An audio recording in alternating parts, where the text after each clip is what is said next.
So let's talk facts. Yes, let's. I hope everybody's okay today. Well, I've been fiddling and farting about, as you do on a Sunday, and I hope I got everything sorted out, and I hope everybody can hear me okay. My volume levels look extremely high, so let's just lower them just a touch. So yes, we're live. Oh my giddy aunt. I was hoping to go live yesterday, and I was just in such a tiz. So much going on, it was just like my head wasn't straight. And this thing kind of fell in my inbox on Twitter. Yeah. Yeah. That thing. The benefits of Brexit. Well, I want to have a look through it. I had a little bit of a scan through it. The missus has been through it a little bit as well. And there's three little points. A lot of it doesn't make any blinking sense. But why are we surprised? I don't know, quite frankly, because I don't know why I am. So I hope everything is good. I need to get my the chat up. How do I get the chat on there? That's fine. Ah, we're live. I'm going to have to make sure I cut the volume off this time. Obviously, going to get your echo again. You don't want to have that. No. No echoes. Thank you. And the missus has been through it. So that's it. Hopefully, there's no echo. So, so that one up there. And what my chat? Where's my chat? Hello there. Oh, hello. Let's get out there. Bear with me. I'm just popping out the chat so I can see the chat. That's a good idea. I need a big monitor is what I need, so I can see things. Bigly, you know. Oh, I can't remember who, but somebody said that before. I can't remember who, can you? Oh, there. Oh, there. Should I do it? No, I better not do it. No, should I do it? Oh, God. Like you'll go person, yeah. woman, Sorry, I just had man, to do it. I just had camera, TV. Well, I don't know if anyone's had the, you know, a chance to have a look through this thing. It's about 100 pages, mind. Yeah. The benefits of Brexit and how the UK is going to take advantage of leaving the EU. I don't see it myself. But maybe this will enlighten us. Sound is okay. Oh, good. And the volume seems fine. Thank you, Steve. I haven't got the microphone as close to my gob today, but equally, because it's not in the shot yourself, put that out of shot, and I can't move that. That's just good. Definitely need a bigger screen or more screens. So who we got here today? Got Glasgow, hello buddy. How you diddling? Kit Kat and Hank Doom, how you doing? And Lucy. And Paul C. Oh, SFM the dog. Not as boring as the Grey Report. Maybe it is. The Grey Report doesn't seem to have a lot in it, does it? And like a very wise man once said, well, who was it again? Actually, I think we need to pay tribute to a Scotsman, and I'm sure Glasgow will know who I'm talking about. So let's go there. Let's talk facts. The Prime Minister has told the House that all guidance was completely followed. There was no party. Quote rules were followed in it. I believed it was a work event. Nobody believed him then. And nobody believes you now, Prime Minister. That is the crux. No ifs, no buts. Bear with this, it's He quite has funny. willfully misled Parliament. It's bad enough.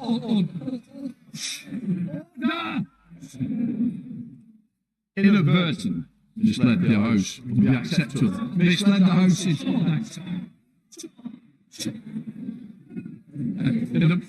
withdraw inadvertent. The Prime Minister inadvertently told the House on the 8th of December that no parties had taken place and then had to admit that they had. What the public see is a man who has debased the office of Prime Minister, shrinked responsibility, dogged accountability and blamed his staff at every turn, presided over sleaze and corruption and tainted the very institutions of the state. In short, Mr. Speaker, this is a man. Well, they can laugh, but the public know. The public know this is a man they can no longer trust. He has been investigated by the police. He misled the House. He must now resign. You'll have to withdraw that last comment. Mr. Speaker, I gave the evidence of the 8th of December.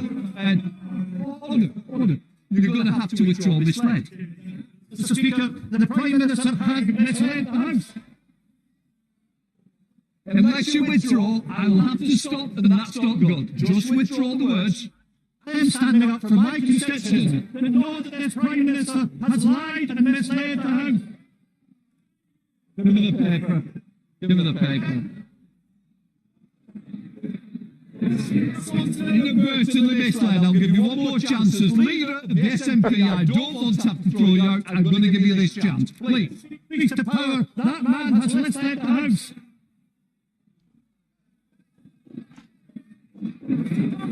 Shut up. I'm sorry it's come to this, and I'm sorry that the leader of the party has not got the decency to just withdraw those words in order that this debate I think he's can be portrayed represented by all political leaders. I've got to tell the... Well, there you go. Sorry about that, but I just had to share it with you because that did make me tickle when I saw that. I did. Crikey. Can you remember, when was that now, when he said, "Are you a liar, Prime Minister?" Well, obviously you are. It just seems mad that you can't speak the truth. That's all that was. What was it? Dawn Butler as well, wasn't it? She also called him a liar and had to leave the house as well. If I remember right, didn't Ian Blackford once call Theresa May a liar as well? He does like calling people liars, I must say. But yeah, well, oh dear. Let's get comfy. Let's get comfy. Oh, hello. Oh, we got here. Oh, Derek, how you doing, buddy? Derek Mulready.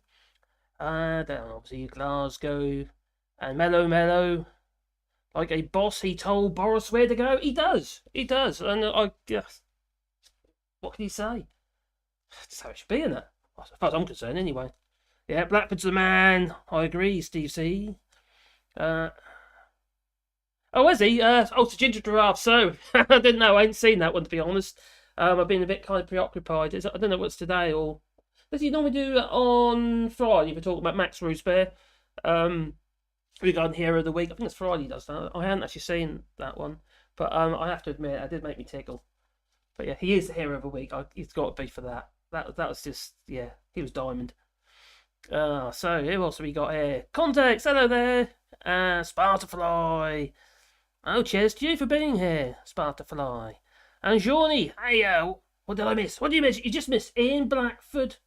I can't really do it long. It's a bit long. It's about 3 minutes long. I don't want to do it again. I might clip into it a little bit later.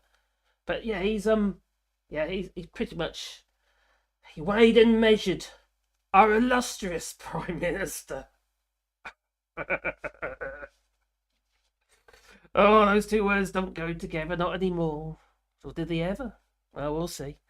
Well, Dave James, hello there. The UK government can't handle the truth, or they can't. They should redact everything, don't they? Look at the Sue Gray report. Oh my God, there's nothing in it. Frustration. It's just everyone's just so frustrated. How he has the gall to sit there and just lie and. I know he's had a lot of practice, but just to sit there and lie. It's just fluid. Does he actually believe his lies? Or is he just a narcissist? Well, we know he's a narcissist. He's a horrible piece of work, to be fair. Oh dear. Hello, Dave.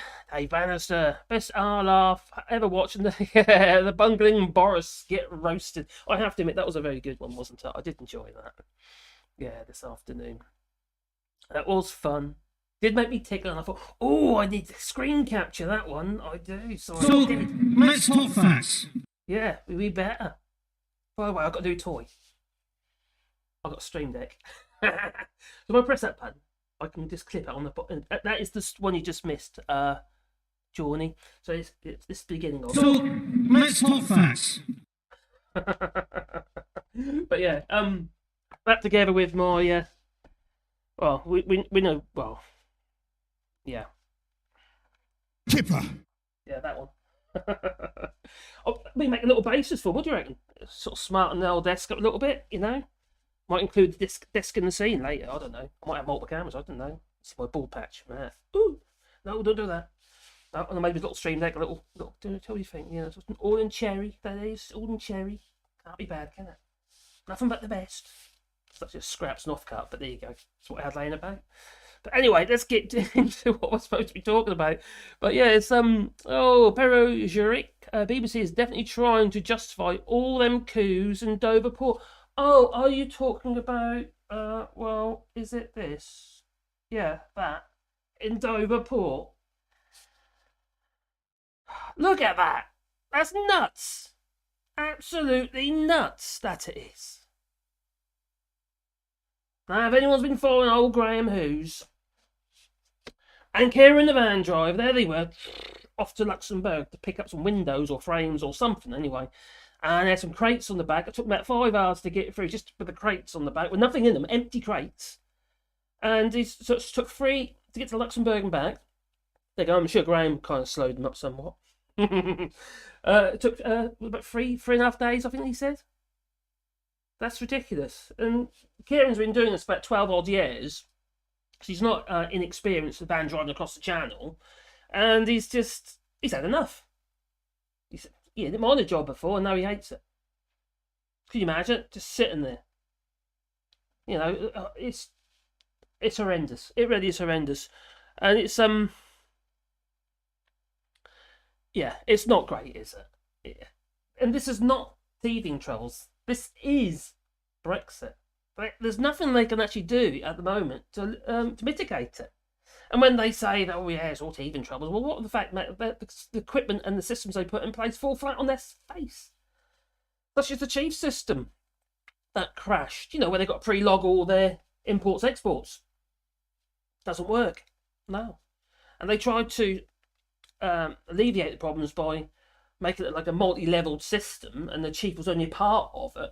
They brought in another one, CBS, I think it was called, CBS Systems, in with it as well, and other bits and pieces as well. But we've now got, like, you know, whereas before it's about 60, 70 million import-exports had to be logged outside of the EU. Now we've got all the EU import-exports as well. Although that is dwindling fast. Yeah. Since the EU don't seem to be buying much from the UK, and the UK don't seem to be able to get much to the EU either, and we don't seem to be buying so much from the EU, and also it's going to become even more difficult.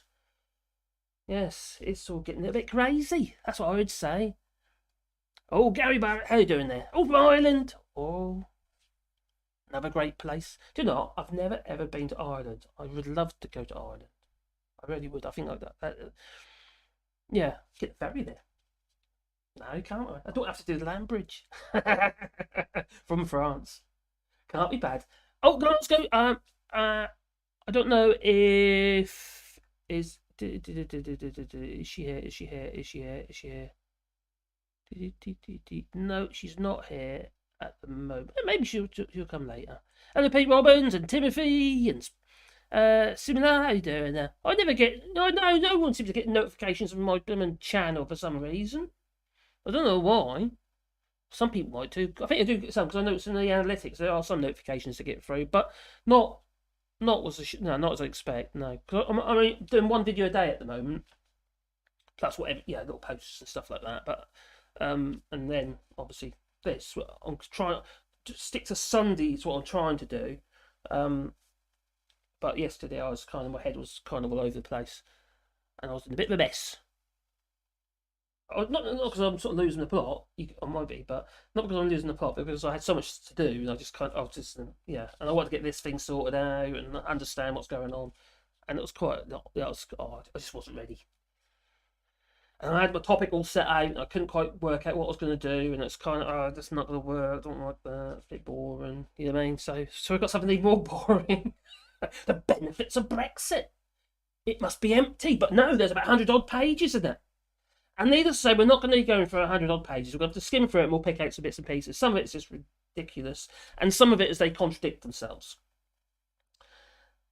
Which I'll get into in a minute. Hello, Chris Fisher. A live stream. Yeah, that's me. I'm live. I'm an automatron. No? Okay, I'm just live. Good to see you too, buddy. I'm new to find... Yeah, I think you left a message, didn't you? Said you've... in the comments... on one of my videos, you said you found this company. You said you enjoyed my videos, so I do appreciate that, because I do read the comments. Although sometimes I have to scan through sometimes because sometimes it gets quite difficult to get through them all. But Geraldine's not here at the moment. I just want to say thank you to Geraldine. And Glasgow might know what I'm talking about. She sent me a cup. It's a pharmacy type cup, so I can take it. It's blooming good for, when I'm in our workshop, doing with the hand planes and hand saws and stuff like that. It's really cold in there, so the coffee gets cold within about before you get a chance to finish it. So they very kindly sent me over to me and Caroline to these thermos. They're quite expensive as well. I didn't realize how expensive they were. Well, I did. That one's Glasgow sent me a link to them, but I really do appreciate that. That was a really kind thought.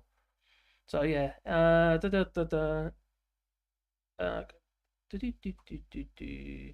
Now I can't understand how a lot of these people, obviously in Parliament, the MPs, Conservative MPs, why they're still backing that man. I really don't. Is it because maybe there's no one that could really replace him? Because Boris Johnson's ills. You can't deny that he's a stage man, isn't he? He can win the crowd. Maybe not now. I think I think that mask has clearly slipped and been chucked in the bin. It's gone. But he's exposed. Empty clothes and all that.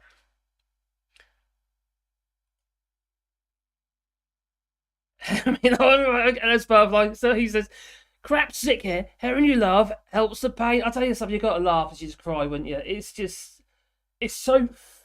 I hadn't actually watched, listened to James O'Brien for a bit actually. I just watched the replay that someone put on their YouTube channel.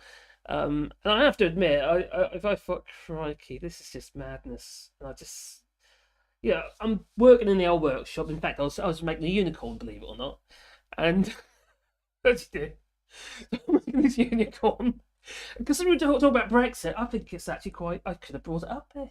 Yeah, that'd been quite appropriate, in fact. But yeah, I'm making a unicorn for my granddaughter.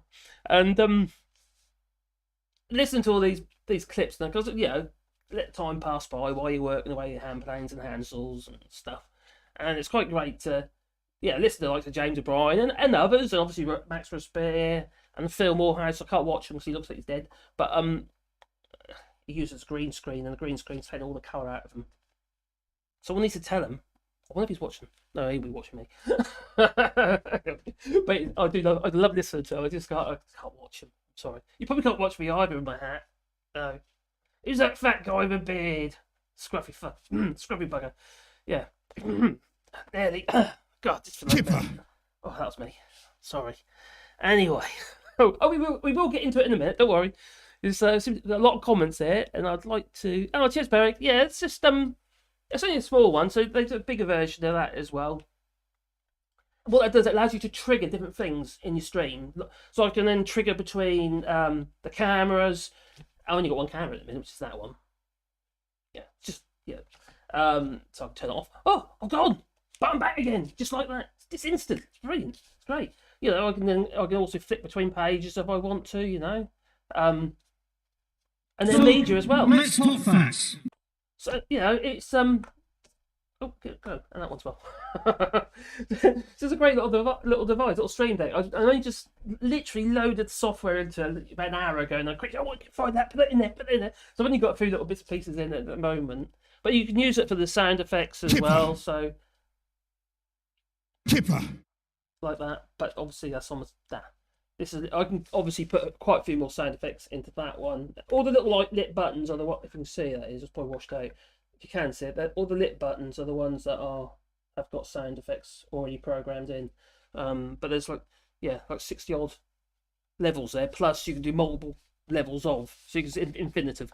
Obviously you don't need that many because you can overdo it, can't you? So I've been told. So I used to. I was told I was.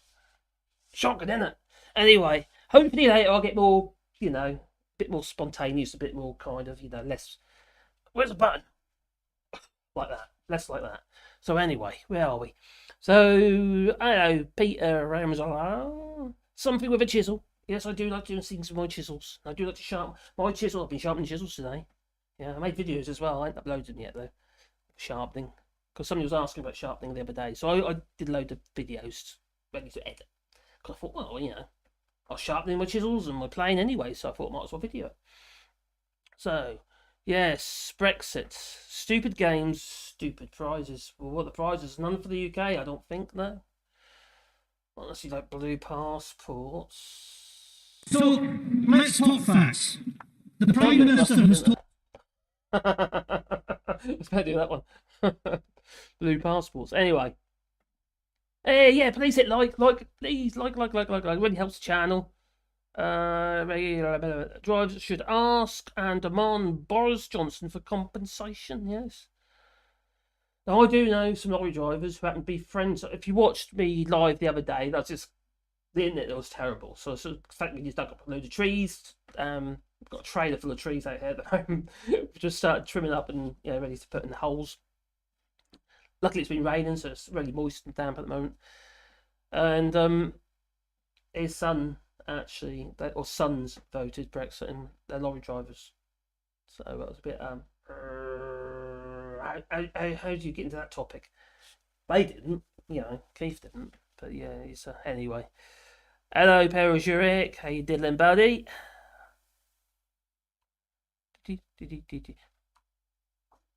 Oh, hang on. Just a second. Sparkfly. Oh, dear me. You got a rotten leg and gallbladder colic. Had to return from Brussels early. Oh. Well, my dear wife has had her gallbladder out. And we've got a funny feeling she might be celiac, so it might be why it could have led to the gallbladder problems that she's having, because we nearly lost Caroline, actually. About 3 years ago now. 2 or 3 years ago. And it's she got in a really bad way. She's got sepsis. So yeah, in the end, she had it out, and loads of antibiotics on drip, all that in the hospital. So that was a bit scary. But she's all right now. She has problems. Hence, we were having scans the other day. But yeah, So be careful with that one, mate. And some people have the gallbladder and have no troubles whatsoever. And other people have it out, and they've got to be really careful with the fats and what have you. More sound bites, Paige. Oh, okay, in a minute. I can't have you control me, You can't tell me what to do. No. We might get a bit of diarrhea. That's pressing buttons there. So, what we've got going on here.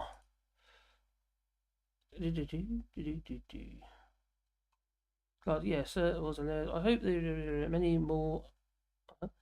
That was Glasgow saying? What did Glasgow say? Let's talk about the minister who stepped in doo-doo on his Brexit fact-finding mission on the A20 to the A20. That would be I wonder if there's a video clip. Probably not. It's a spontaneous moment, so maybe not. Yeah, she's fine, Sparkfly. She's all right. She does have problems, though, to be fair, and she gets really tired and lethargic at times, which is not great. Yes, Chris, Mr. Ian Blackford.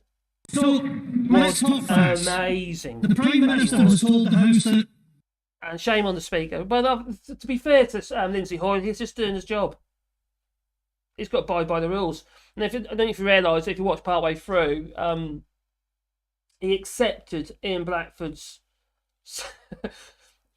redaction, but then he had whispers in his ears telling him that it wasn't a redaction, so he can't. He technically didn't remove his statement, and that's when Lindsay Hoyle got up again and said, "You must do it now, or else you're a very naughty boy, you are." Yes, but let's let's talk facts.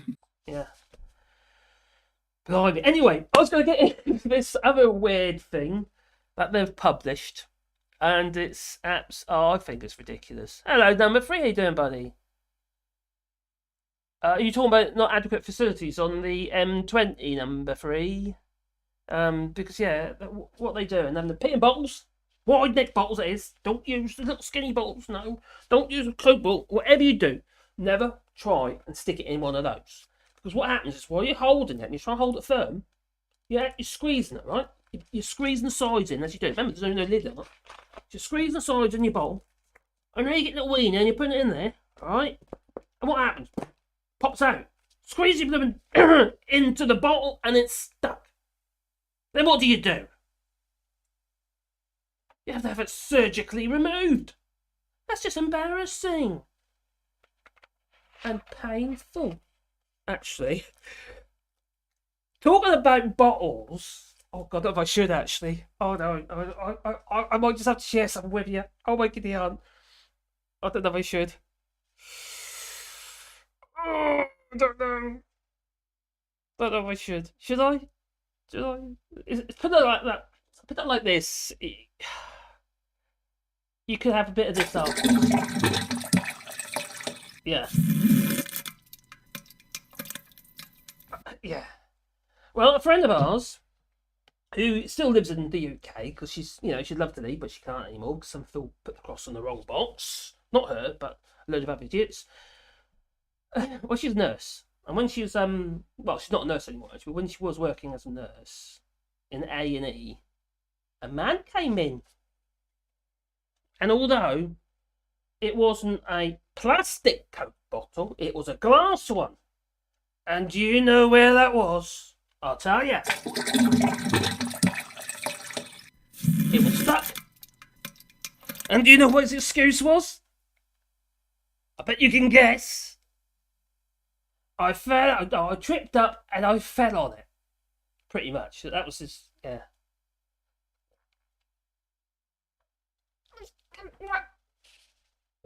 Just thinking about it is another day. God. Whew. Blimey.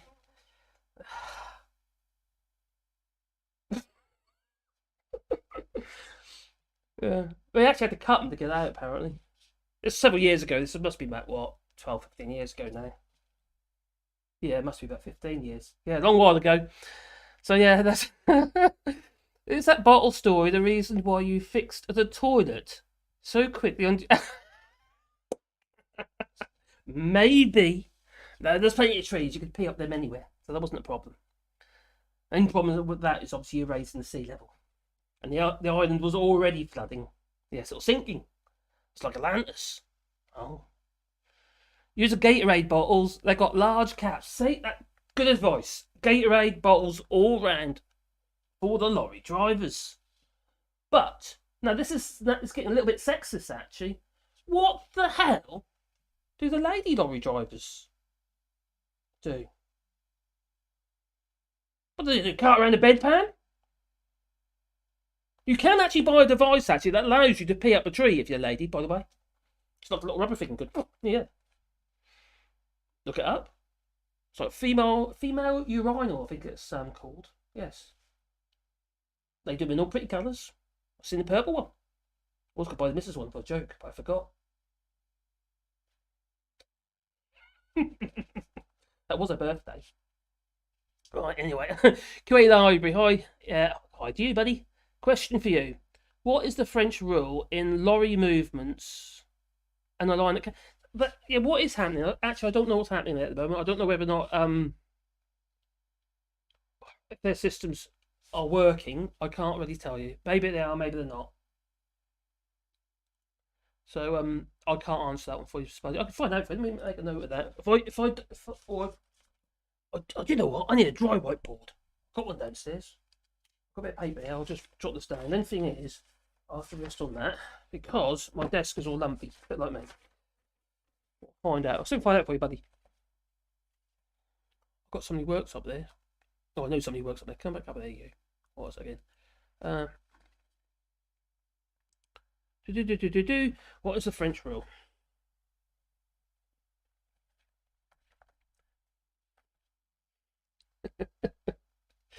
Do you know what? I haven't even started what I'm supposed to be doing yet. I've been yabbering along for how long now? 30 minutes. Yabbering. Jabbering. Lorry movements. I don't made a note. So we'll find out, mate. Because that's actually quite interesting anyway. And Butterfly says, have you got the news that Richie is diverging the UK financial sector from EU rules? Yes, I know. It's all part of their kind of like softening up the EU rules, including GDPR, which is going to be an absolute nightmare. We already can't export foodstuffs. I don't know if you already heard, EU's banning or has banned the importation of meat that has antibiotics in it. And considering that, in the UK they use antibiotics in the meat stuff, including eggs, milk, and all that sort of stuff, meat products. You won't be able to export. You can't export meat-derived products into the EU from the UK. So that's the farming sector buggered. It's already buggered anyway, because obviously the Australian deal.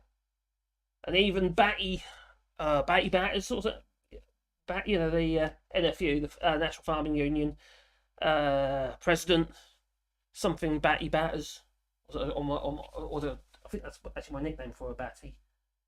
Yeah. She didn't speak up during the referendum campaign. No, she kept stum.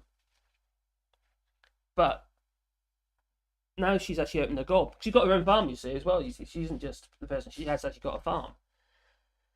And now she's saying that that they've been screwed by the Australian trade deal. That's what happens when you vote for the wrong thing, isn't it? But that cross in the wrong box that they did. Oh, and you're not going to say to that, don't you? Tipper. Yeah. Squeeze again. Mr. Whoppers pops back out. Oh, really? That's good, Pat. That's good advice. His advice was, if you squeeze that bottle, if it's stuck, squeeze it again, it'll pop it straight out. A big red ring around the middle, because obviously it's a tiny little neck, you see, and you know, if you get a little excited, you know, that could be dangerous. That'd be blue as well, I'll tell you. Oh, I'm not saying I'll tell you because I know. Oh God, I'll go there. Right, I better get into what this Irish Angus. Oh, that sounds good. Oh, Angus beef. Not allowed them. I'm gonna beef burgers, but I'm not allowed the roll that goes into them. I'm on a diet. I'm losing weight. That's just good. That's good. Yeah, the benefits of Brexit is in the German supermarket. I said it is. I don't even remember. Germany did have a influx. Well, not influx. Oh, wasn't the German pork, wasn't it rejected from China for one reason or another? And then it flooded the market with German pork, including the UK. And that's also scuppered British meat as well. It just dropped the price. Plummeted because there's a flood of German pork.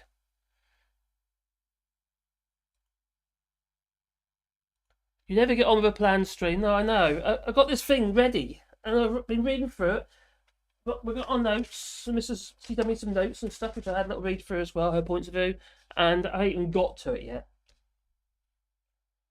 But look on the bright side. I do have a really nice thermos with a button on the top. So I can of course, it's really hot. Which is a good thing. That's the idea, isn't it? Brexit benefit is Pooh Merridum MP stepping. Yep, show that one. There you go. Anyway, let's get to this. Oh, Geraldine. She here. Hello, Geraldine. How you doing? Guess what I got? You probably just saw. Makeup.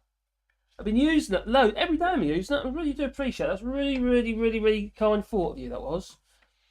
And also thank Glasgow for the suggestion as well, because these are so good. You know, made this probably been on stream for half an hour. Carol made it probably over an hour ago when I first came up there trying to sort a few other things out, and it's still piping hot. You know, and I've been drinking this. It's not full though. Oh, good, really good. So I really appreciate it. And Carol's got hers as well. So when we go in the camper, we get the two. Yeah, his and hers. Obviously, when mine starts getting low, I'll just swap them over. She won't notice. Anyway, I think it's a good idea. Oh, no. I was about 10 minutes late anyway, to be honest. I thought, I'm always, you know, I kind of like, I think I'm ready to go. And I realised there's all this other stuff you have to do. I was always, I'm useless. I'm just absolutely useless. Can't help it. No, it's just who I am, I suppose. I better take my tablets. Oh, okay. Anyway, let's carry on. Anyway, what was I doing? I forgot now. Oh, something about this. Oh, not that one. Oh, God, let's get rid of that.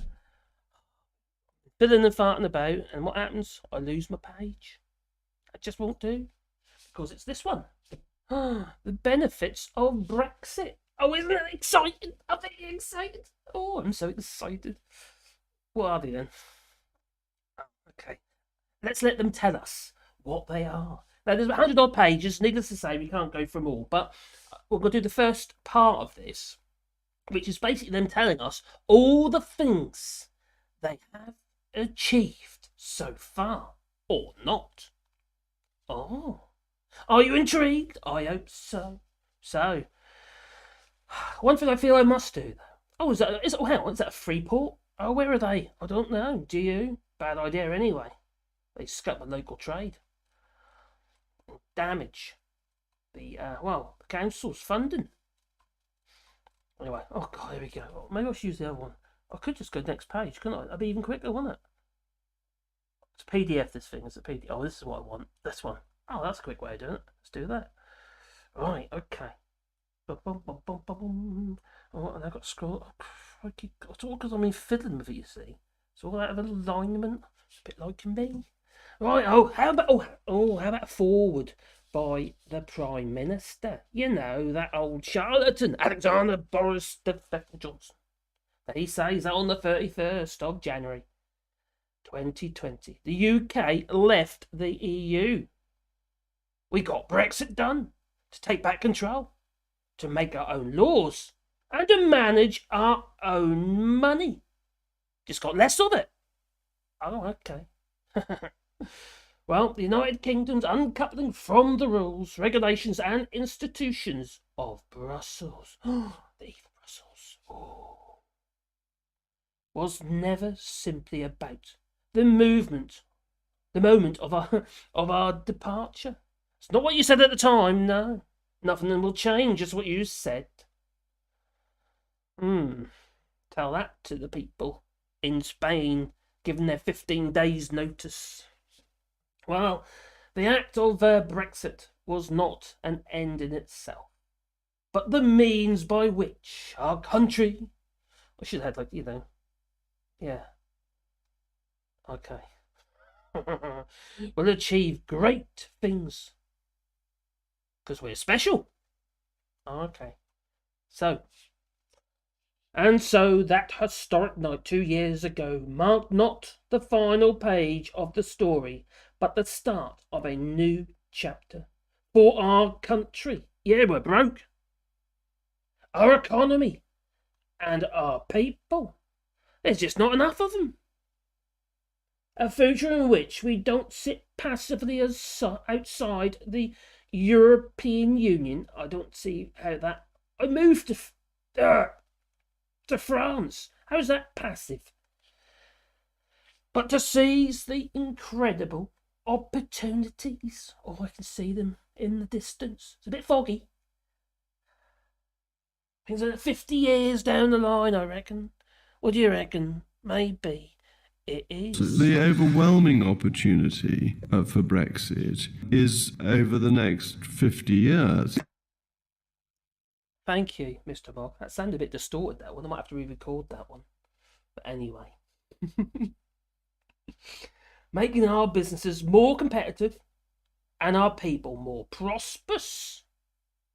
Oh, okay. How? This paper sets out how we'll go about it, untangling ourselves from 40 years of EU membership. Keeping that works, changing what doesn't. Well, you're still there. Bugger. Kipper. Support new industries. Really? Maybe you want to talk to them first. Reinvigorating older ones and firmly planting the British flag. Sorry. Delusions of grandeur.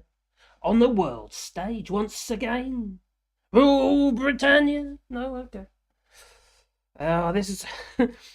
This is a hugely exciting time for our country. Are you excited? I know I'm not. One filled with potential and opportunity. Of course, there's potential and opportunity. We're flat on our faces. The only thing you can do is get up. They're going to suppose you could rot into the humus. Ugh. Well, the bolder we are. The bolder we are, oh my God. The greater the gains will be for us all. How bold you are. You're so busy trying to protect yourself from getting chucked out and redacting stuff in the Sue Gray report. And as this document demonstrates, this is a government that possesses the ambition and determination the UK needs to succeed now and for many years to come.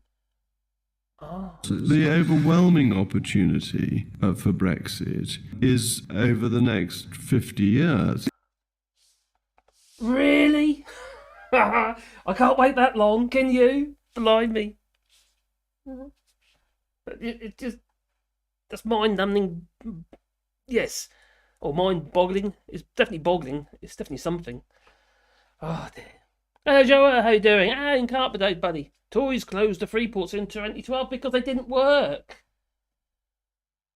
Although there was worry in the EU, I suppose. I suppose that could be an argument. But the problem with free ports is you're creating like an internal economy. It's a breeding ground. It's a conduit to extract money out of the country. We've already got asset holding companies and stuff like that, which allows foreign investors to invest in property and let it grow, in money. Well, land, for instance, all of a sudden it was worth more because they can build houses on it or something like that. And that foreign investor can then take that money out, spend that money, do whatever they like, and not pay any tax on it. It's ring fenced. Just nuts. And local economies such as the local authorities, they lose out because they don't gain. Well, they don't get the taxes. Well, what's going to happen in Anglesey, Holyhead, and all those sort of places? No, it's all madness. It's all madness. They did. You're right, mate. No, you're right, buddy. Don't matter if you're late. I was late. And I've just been rambling on and talking about. Let's talk facts. Yeah, Ian Blackford and his little episode in the chamber. It was very amusing, I must admit. Might play it again later. Pete Robbins, unfortunately, I do believe that there are many gullible people living in the UK. So, let's talk facts. Yes. That's going to have to be a soundbite, isn't it? Oh, dear. Just look. Where was I again? Come back up here. Yeah, you're exactly right. They were very, very gullible, and actually believe the nonsense stuff from John.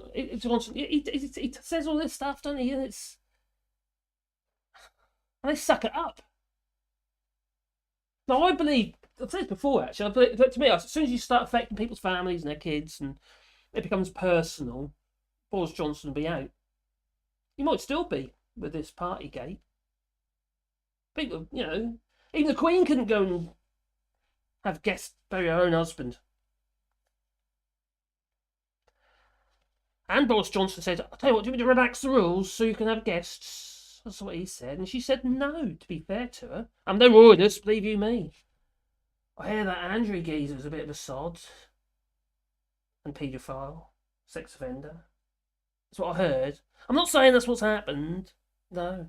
But I'm sure there's a video somewhere. Where is it, she's saying? You know. Mrs. Maxwell. Where is it? Was it Miss Maxwell? Did she ever marry? I don't know if she did. Oh, anyway, I digress. I'll carry on. Oh, the 52%. Yes, you're right. Are gullible, if that's what you're referring to, M. Carpenter. Great library, yeah. Okay. Yes, but had to set up German company because 2 European-based companies gave a year notice on 24 and a crikey. Yeah. But that's happened all over the place, isn't it? So you've got all these European businesses and banking. Look what's it's at 200 billion that Irish banking sectors has won because of Brexit. Ireland's done very well out of Brexit. All that industry that goes on through the land bridge, just had that piece of land in between the two ports, lorries travelling across with their, trailers on the back, what have you, and the fixed backs, and they spent money on their journey. They'll be buying fuel, they'll be buying food, they'll be maybe staying overnight in some places. They don't always keep in the lorry itself. Some are too posh for that, and it's just it's money that's lost, and you consider the amount of journeys that are made to and fro. Well, I can't remember, it was about $250,000 a year or some students import-export declarations now. Oh, dear. Okay, where are we now? Oh, the Brexit. Oh, you talk about Dyson, the Brexiter from Singapore. Well, he keeps changing his registered place of business, doesn't he? I think he's seen some benefits now, some tax exemptions and what have you. So he's re-registered his business back in the UK. I don't mean to say he's moved his business. It's just the registered office. The factories are still abroad. They're not in the UK. So people aren't benefiting now. Some things are made in the UK, but most of it's made in Singapore. Scrap anyway. They break. If you ever go to a scrapyard first use for cars, but you know, like the tip. Whenever you've got like all these Hoovers and stuff piled up, it's usually Dysons. They're rubbish. They're good when they're new, but then they're rubbish. Yeah, sure. Hello, Declan. Surely, politicians must be held to account for insane action. That's not going to happen until the Tories out. And even then, it's debatable whether Labour will want to take that route. And that depends who's in charge. Maybe that Angela would, if she was, Angela Rayner, if she was the leader of the Labour. The Labour, like the Brexit. Breaking news. Trump, Boris, Putin. Yes, that mellow. You're very, very true. But you know what it is. One of the wettest we've ever seen from the standpoint of water. Exactly. They were wet. And criminals. The Spanish have to search the lorries for immigrants. Pretty soon we'll be doing the same at the end of what you talking about, Brits trying to escape the UK. Because I know I would. I can build a boat, so that's not a problem. I'll do that. I'll build myself an ark. That's what I do. Get all my animals on it. Well, I ain't got many animals. I used to have sheep anymore. And ducks. And goats. But not anymore. Yeah, it is expensive rubbish. That old Dyson stuff. Anyway, let's get back to it. We've done his foreword. We've done his foreskin, haven't we? Yeah, we've done that. Just say that out loud. I do apologise. I'm such a... Yes. Let's have a coffee before I get up that. Cheers, Geraldine! Oh, did you really love that? That's brilliant. Oh, dear. Anyway, where was I? Oh, let's get... Oh, forwards.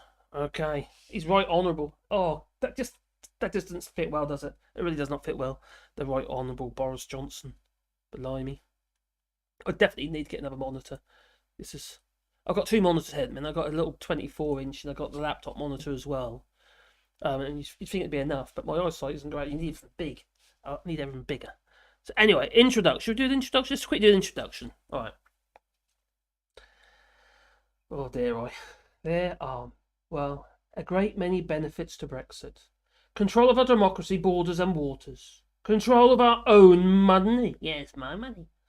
Helping us to level up across the country. And cut short the HS2. The freedom to regulate in more proportionate and agile way. Really?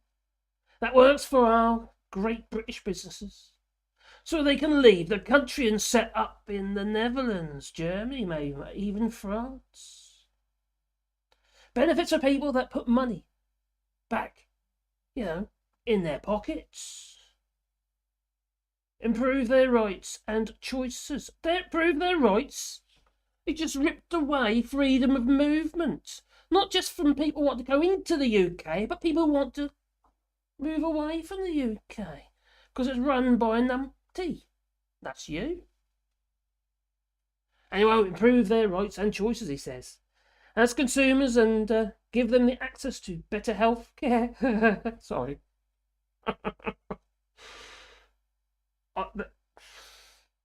My little granddaughter's had a little operation on her throat in the UK, and it's been a long drag getting here. And it's quite scary in fact. But anyway, the ability to shape a better environment as we achieve net zero by 2050. They said achieve net zero. As a foregone conclusion, you're going to get there. Yeah, everything you're doing is kind of against the environment. That's why we had the COP 26, isn't it? Enhanced welfare standards for our animals. Oh, is that right? Enhanced welfare standards for our animals. I'm sorry, I have to get this one in there. What about the fact that you're restarting animal testing on the likes of cosmetics and some other chemicals? On stuff that's already been tested. You. Kipper. I'd like to say something stronger, but I'm not allowed. YouTube rules and all that, you know how it is. We need a code word. Maybe it should be Kipper. Kipper. Yeah, maybe. Anyway. So, yes, he says, well, they say, enhanced welfare standards for our animals. And a Britain that is truly global, oh, Britannia, and all that. And its own seat in an international fora. Except the seat that, you know, played a part in 447 million other people. Reaching out and agreeing new trade deals and strategic partnerships with smaller economies. Keeps going on about India. Yes, it is a developing economy, I do agree. But, there's big buts. How the hell are you going to get your money out of some of these people? Quite frankly. I don't know if I'd want to do business with some of them, I'll tell you. Blimey. And I've got England blood in me, so, you know, I don't want to... No, I know. God. Lovely people, mind. I just wouldn't want to do business with them. But not all of them. No. Maybe one stereotype. I think I probably am. But anyway, the first section of this document sets out some of our achievements so far. In these areas. Yeah. Okay. Sets out our achievements so far in these areas. So he said, there's things that we've done. The control we have gained and implemented. Stuff that you have done. The laws that we have changed or are in the process of changing. Stuff that you have not done. So why is it in the first bit? Oh, okay. The further reviews of laws and policies. So that's stuff you have not done. Influenced by our EU membership. That we have started but have not done. Oh, sorry. Kipper. The trade agreements and partnerships we have struck. Well, okay. Do I need to go into the Australia trade deal? No. What about the New Zealand one? What about the Japan one? Do I need to go into that? It'd be a little bit silly to do so, wouldn't it? To highlight those negative trade deals. We're not benefiting. No, we're not. Okay, partnerships are struck and are negotiating, and the ways in which we have shifted our perspective from EU-centric to a global one. Isn't the EU in the global one? So you want to do the global one, but you want to shut out the EU? Isn't that a contradiction? Or an oxymoron? Or just a moron? The second section. Well, we're talking about the first section in this. We're going to jump to the first section. The second section might have to be a different video. I'll have a read through it first, because I hadn't actually looked through that one yet, because there's 100 odd pages, and I only got it today. So we've got to scroll through. Oh, look at that. Our achievements so far. Taking back control. Okay. Don't be a plonker all your life, Rodney. God, what can you say? Well, anyway, see what you're saying. Talk about what can you say? Well, keep up with these, you see. Don't forget to click like, thumbs up, or down if I'm really terrible. I probably am. I can't help it. Oh, hang on. What said it? Luke Vengeance says, by the way, I read the Sue Gray report and it's a bit shit.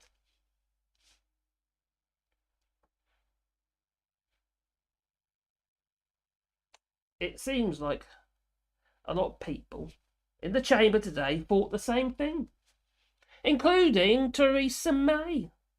The COVID regulations impose significant restrictions on the freedoms of members of the public. They had a right to expect their Prime Minister to have read the rules, to understand the meaning of the rules, and indeed those around him to have done so too, and to set an example in following those rules. Oh, Didn't you, Prime Minister? Well, so yes, it is true. Duke Ventures, by the way, you're right, it was rather crap. Oh God, Derek Mulroney, yes, I know that's the other thing, isn't it? They do still use the neonicotinoids in extreme conditions if there's a problem. Because France has actually just allowed it as well. On something to do with the sugar beet, was it? I think it's to do with the sugar beet. There was a disease or something that was transmitted by aphids. I think I got that right. I did do a video about it, or at least I researched it or something. Anyway,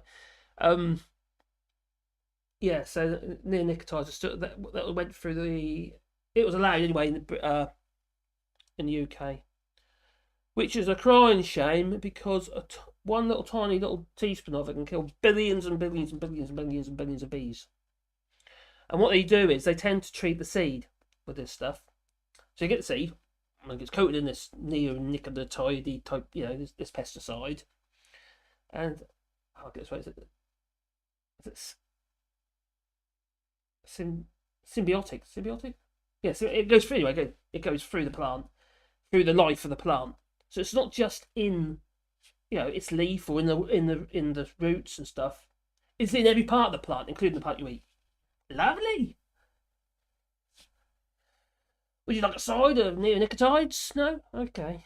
I wouldn't either. So, yes, you're right. There we go. It's shocking. Oh, mellow. We all know. Yes, we did. That is rather rubbish. The Sue Gray. I wasn't going to do this at Sue Gray report because everyone's doing it. So I thought I'd just do something a bit different. And also, this, somebody gave me the. Well, they copied me in with it, so I thought I'll do this because I thought it was quite funny. Cameron kicked off on Brexit. Yeah. He did. Sadly. Idiot. Where is he? That tool? That tool's in his shed playing with his tools. And all that. Ooh. Hope he gets stuck in the plastic bottle. Don't worry, we're sending food. Why are you in Germany?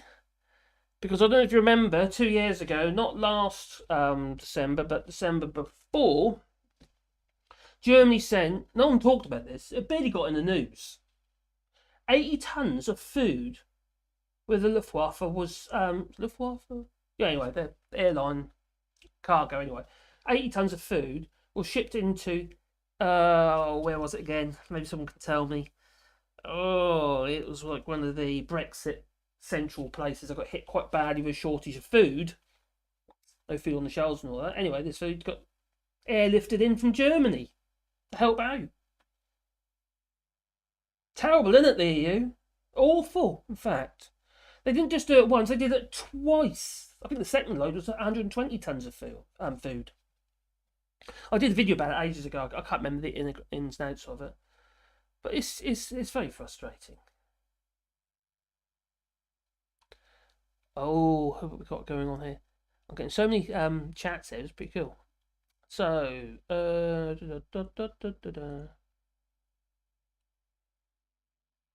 Alright, here we go.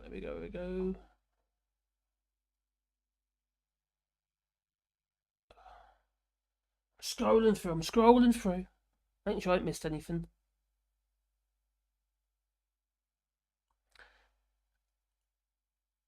Yeah, he did, didn't he?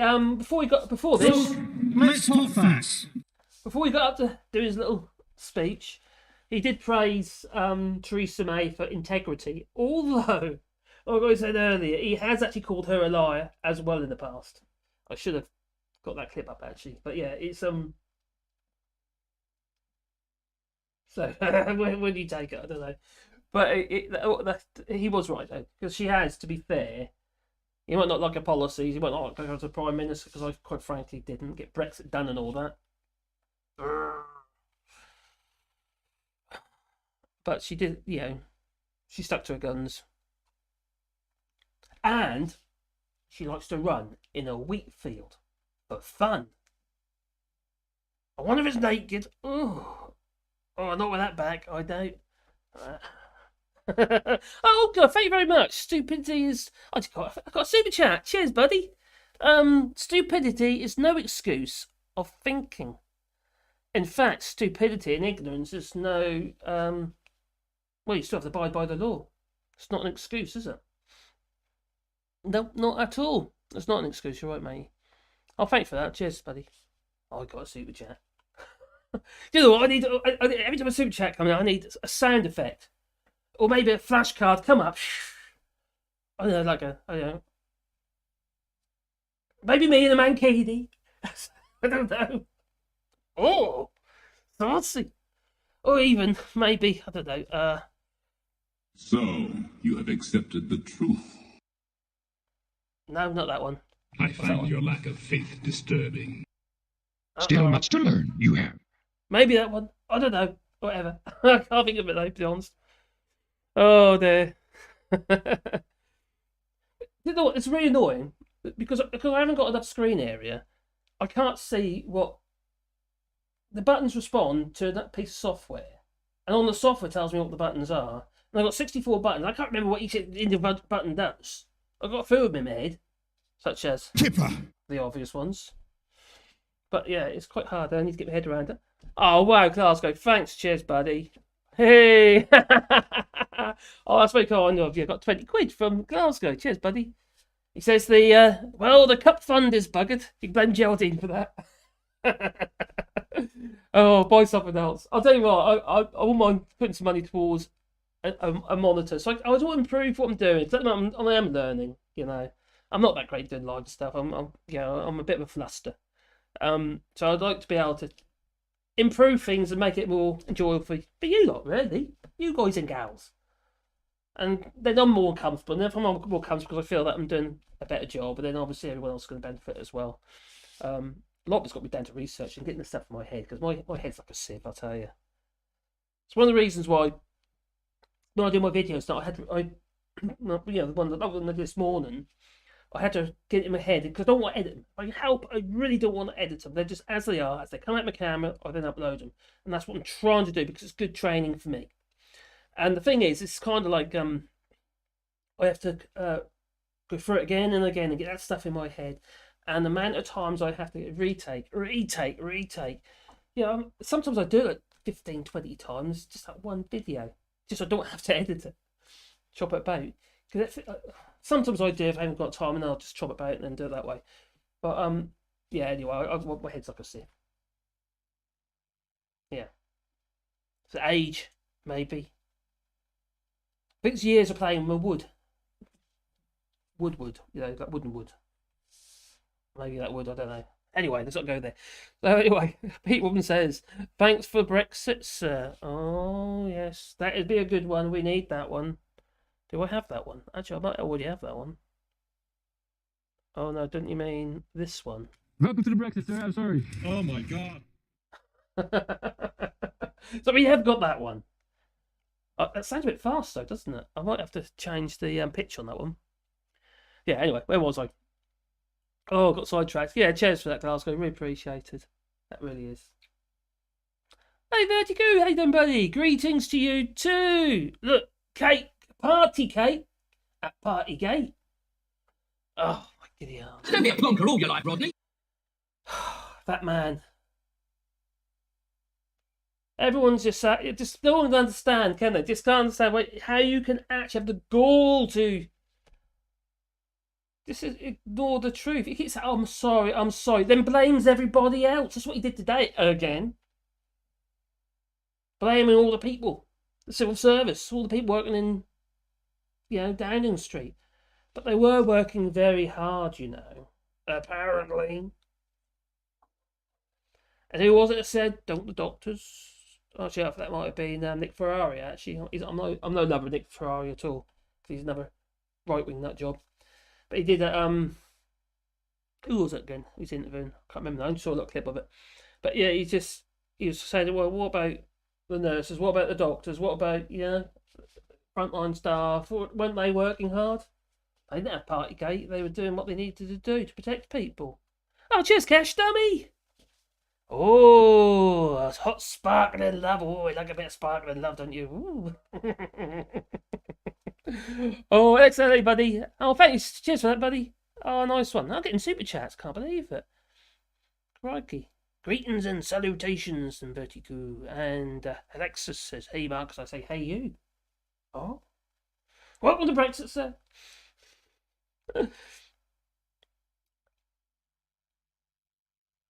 Do I have a favourite cake? Now, I have to admit, at the moment, I'm not eating any cake because I'm on a diet and it's got sugar in it and carbs in it, like, for instance, flour.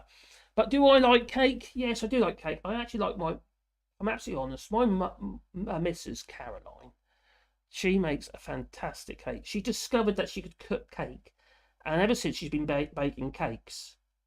And my favourite cake that she makes is just a simple Victoria sponge. And not worth a lie. It's like that flippin' tall, well, but that tall when she does it. I mean, it's unbelievably light. Really, really good. Well, I got one of their mixy things, you know, like a KitchenAid type thing. And it was KitchenAid. And ever since she had that, she's got, you know, lemon drizzle cake. Oh, I have to admit, that's pretty good too. Lemon drizzle cake and various chocolate type cakes and stuff like no nut cakes because she's allergic to nuts. Yeah, her blood pressure drops and she falls asleep, or falls over, one or the other. But yeah, I would say my Mrs. Victoria sponge, not anyone else's Victoria sponge, but my Mrs. Victoria sponge is because it's absolutely brilliant. Wish I could share it with you. One day I might have to bring one on here when I'm off my diet. Oh, number 3, hello there. Oh, cheers, buddy. Oh, God, yes, you're right. Alexander Boris de Pfeffel Johnson. Apart from being... Don't be a plonker all your life, Rodney. And, Kipper. yes, he's an alien, you know. Which could be... Still much to learn, you have. That one? Yeah, no, Yoda's a good one. So, you have accepted the truth.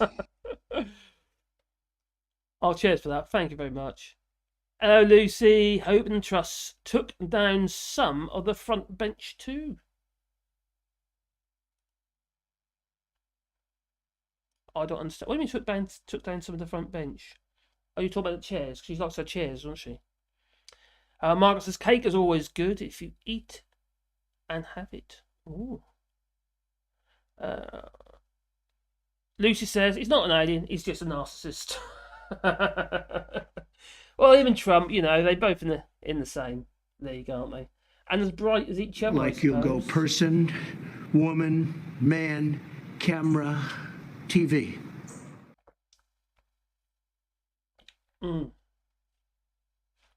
You'd have thought that'd have been enough, wouldn't you? Really. But no. Oh, the cake is a good thing when you run out of bread.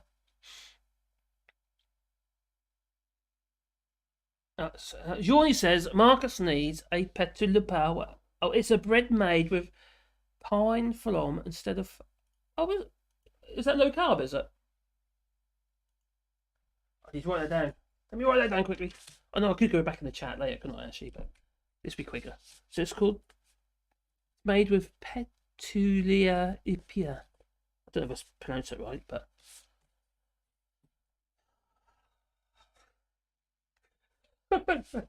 Oh, we help them with their dietary needs. Oh, that's good. Oh, it might be needed. Blimey. Oh, God, where was I? Anyway, I should really get back to what we were doing. But talking about dietary needs. Oh, blimey. Oh, that was a squeaker. Whew. Anyway. Achievements so far. So should we do it? Let's have a look. What are achievements? What have they achieved so far? Aren't you excited? No? Okay, I'm sorry. Oh, there we go. For some reason it's jumped all the way over there again. That's because I've jumped the page up. Oh, you silly boy. What have I done?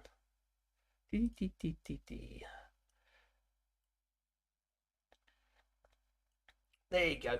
Achievements so far. Okay. Taking back control. The public voted to take back control. And this government has delivered it. Where? I don't know, do you? Our objective has been to restore the UK's status as a sovereignty, independent country, so that we once again determine our own future. That means changing our rules and regulations to best serve the people's priorities and returning democratic accountability to our own institutions. Okay. Kipper. Couldn't resist, sorry. Now, this is a Brexit benefit, okay? Who's it a benefit for, I wonder? Ended free movement and took back control of our borders. I'm sure some people would like to argue the borders won. And who have you ended free movement for? All those pesky Europeans from the continent, the mainland. Stop them coming over here. Huh? And what do? They come over here and they do. Over here, taking our jobs and our women. Oh, those pesky people from EU member states. It's terrible. But who else have they stopped freedom of movement for? Us. No one seems to talk about that. All they think is about the what they see is the negatives. They don't think about the negatives that affect them personally, no. Oh, they can't have freedom of movement now. No longer can they, unless they've got a wad of cash in the pocket. Love, work, and travel. Past 90 days. Oh dear. Oh God. Oh, so anyway, in its place, we have introduced a points-based immigration system focused on skilled workers and the best global talent, with skills and salary thresholds, and an English language requirement. Now, I know somebody who happens to be the brother of my son-in-law who has, got he's another computer, not my brother-in-law, my son-in-law, computer programming? Something to do with computer programming, anyway, and he speaks perfect English. But they said no. Don't know why. Anyway, the UK has welcomed thousands of workers. No, they have not. Well, thousands maybe. Maybe they have thousands, because that's not very many, is it? With the skills the country needs to support. What about the butchers? No. What about the vets? No. Okay. To support our domestic labour market as we build back better.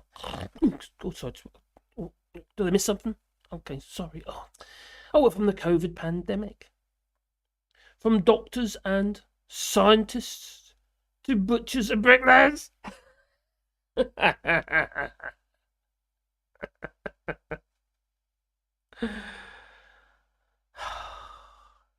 They put their lies down in writing. You just can't believe it, really, can you? Anyway, butchers.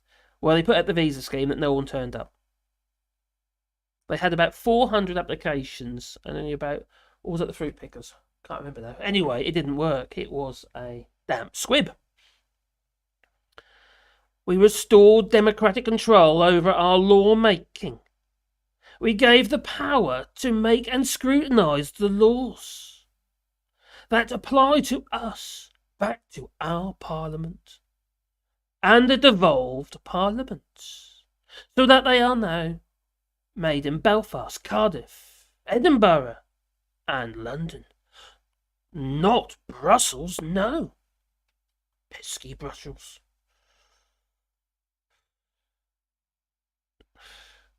This has got something to do with Dominic Raab, with his little, That's one of the things they haven't actually done yet.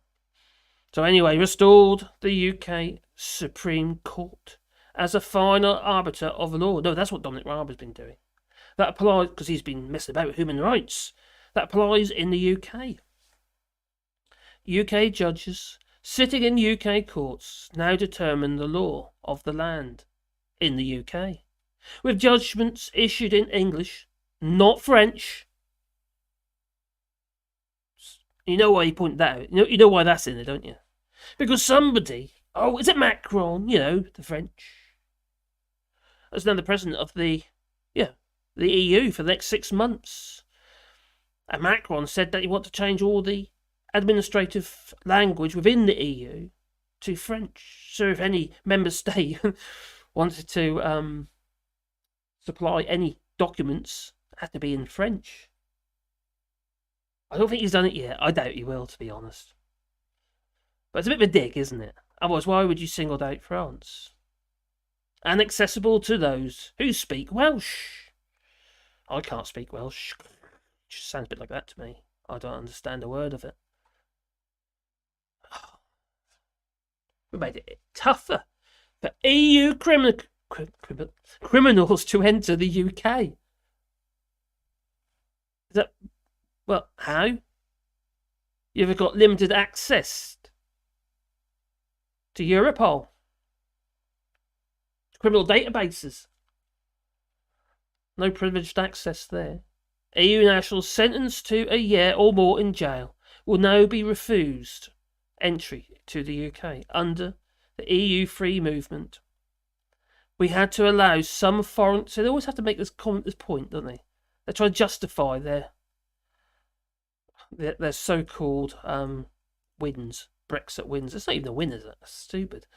Under EU free movement, we had to allow some foreign criminals into the country who would otherwise have been stopped and turned away. We have now brought the rules for EU criminals who are not protected by the withdrawal agreement in line with other foreign criminals. I thought once you actually, you're no longer a criminal, are you? Once you actually served your time, you're a citizen again, aren't you?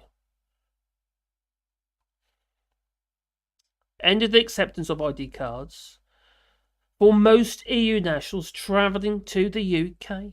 Some ID cards are amongst the least secure documents seen at the border. Am I right in thinking that these actually EU ID cards are biometrics and are as a rule not as secure as corresponding national passports? The information within them is the same. We have already seen a dramatic drop in encounters of fraudulent ID cards at the border because no one's coming. And COVID. You plonkers. It's just like how they calculate the inflation rates in the UK. They've used data that corresponds to things that are affected by COVID. Makes no sense. So what's inflation at the moment? They're saying inflation is about 5.5%. In fact, there's some people are saying it's over 6.5%. I won't be surprised if it gets over 10. We're taking back control of our waters. Oh, maybe you want to tell the fishermen that. No? Okay. I think you should.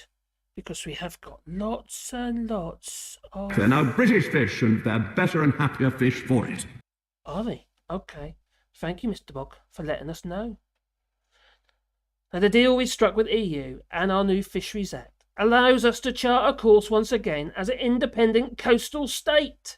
You tell that to the fishermen who was hoping to get their 12 miles from the coast. 12-mile coastal waters. They've still got EU fishermen coming close by, yeah. They'll be throwing bricks at each other next. Well, they're bringing more quota for British fishermen and new opportunities for coastal communities from Limerick and Peterhead. At the north-eastern end of Scotland to Brixham and Newland, and at the south-western tip of England. Crikey, who wrote this?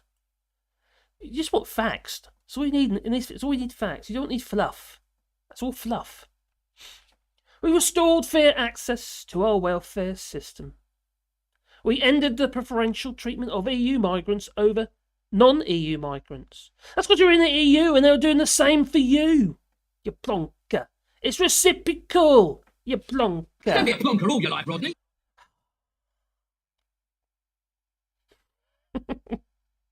Those who choose to make the UK their home and pay into the system for a reasonable period of time before they can access the benefits of it. Coming over here, taking our jobs and our women.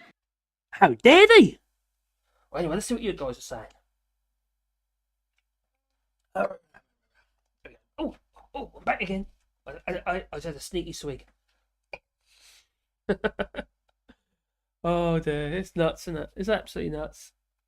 Up we go, up we go, up we go. Oh, there we go. Let's allow that. I have to admit though, when some of the comments, if you just put something silly in there like poo or something like that, they get held, and I have to okay them.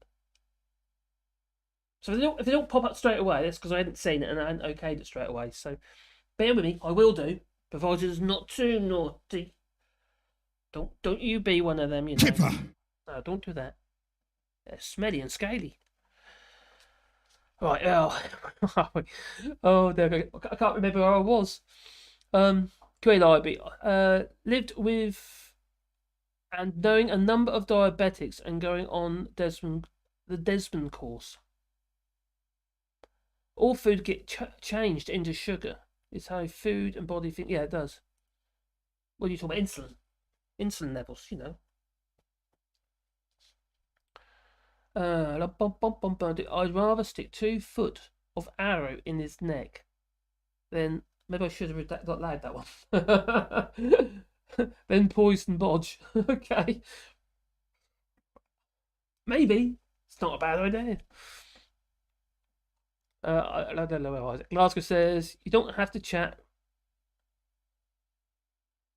I don't have chat replay enabled. I think I allow that. I can't, oh dear. I did in the I did it on the other one. I better check it on there. I can do it later. Unless I can do it now. No, I'll do it later. I'll probably mess things up if I do it now. Although saying that, I might better do it now. Oh. I'll just double check.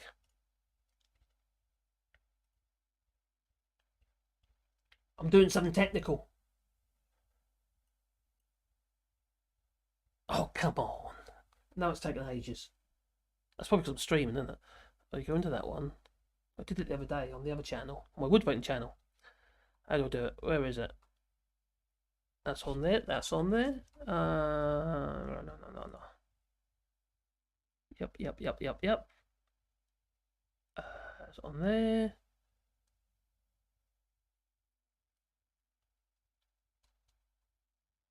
Membership. Oh, not that one. Not that one. Not that one. Post. Well,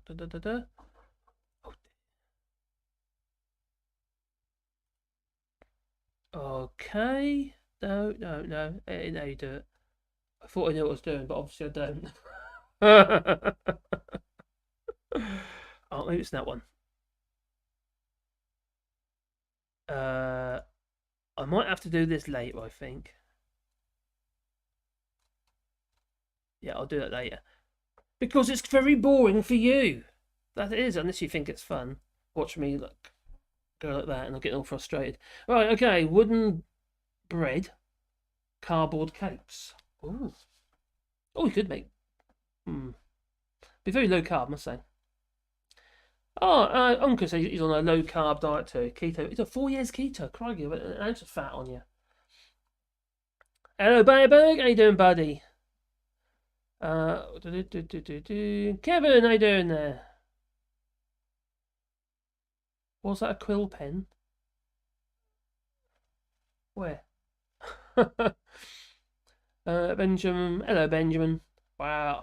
I want to hear some benefits now. I don't think I actually found many, if any. Not for the UK. You always had control of the... Yep, we did. We decided not to...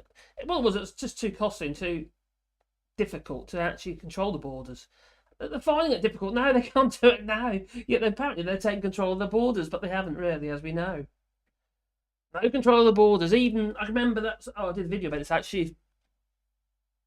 An interview with some refugees who tried to get over... well, they're looking for boats to get over. I think they were trying to get over in a canoe, actually. And they got rescued. Or stopped, one or the other. And he said it's actually easier now than, post-Brexit than it was before. I don't know why, but that's what he reckoned it was easier. Don't always get in a canoe though. The idea of crossing that channel in a canoe is madness. You get a swell.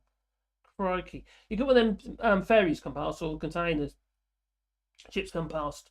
That ripple in that water goes on for flipping mile, knots. It's for a long while.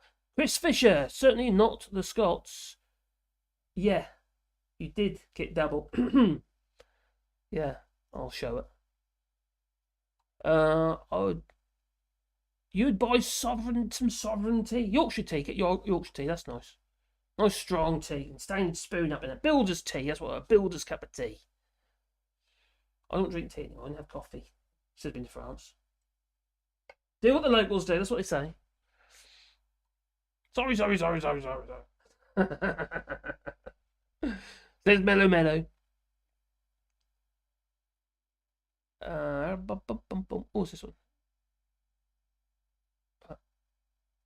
So well, Alexander, Jesus may love you. Oh, I can't lie, because they got the C word in it, and that just damaged the video. Pity they don't teach English children these skills. Language skills. No, you're right. Now, when I went to school, we didn't start doing languages until we got into secondary school, and I struggled with English. So, I did more English than I did. I didn't choose French anyway. I chose German. I can't remember any of it. Ein, zwei, drei, and all that. I can't.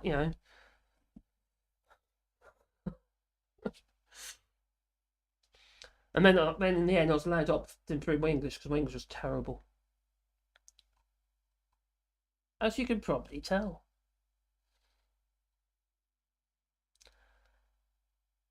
My dog wouldn't stop barking. Barking at what? Brian McGuire, that's funny if you're not true, yes. Anyway, let's get back into this anyway. UK laws have never been made in Brussels. No, because they're UK laws. It's a con. UK laws made in UK. There's just some rules that we're supposed to, follow as members of the EU. In fact, the EU, but you still have your own laws. You haven't got not all your laws are made in the EU. That's ridiculous. That's why we drive on a different side of the road. Just to be different. Oh, anyway, where was I? After that distraction and looking for things I couldn't find. So apparently I ain't got my chat replay enabled, but I'll do that later. And that one there, and that one there. Are we there? We're there. Is it that one? Oh, there we go. I've got all these screens on top of each other. I'm so disorganised. So let's get to it. Let's get jiggy with it. Oh. Right, so where was I? Oh God, they want to set our own tariff regime. So what's this going to do? What's going to replace the WTO? So you have a tariff regime with yourself. It's only because tariffs are reciprocal. Even in the WTO, they're reciprocal. You can't set a tariff, with one country and expect not to have that tariff with another country. It doesn't work like that. So how are you going to have your own regime by the UK global tariff? That's poppycock. Our new UK global tariff is more tailored to the needs of the UK economy. Yeah, insular. And denominated in pounds, not euros. God, always have a dig, don't they? We streamlined the simplified nearly 6,000 tariff lines. Oh. Lowering costs for businesses by reducing administrative burdens. Scrapped thousands of unnecessary tariff variations on products and expanded tariff-free trade by eliminating tariffs on a wide range of products. Has anyone noticed the benefit of this yet? Because I don't see it yet, do you? From what I can tell, the cost of living is going through the roof on products in the UK. Oh, they committed 180 million to modernise and streamline our import and export controls by creating the single trade window, which is actually just a cover page for all the other systems that are hidden behind it, including Chief and CBS and various others. Pre-logging your documents.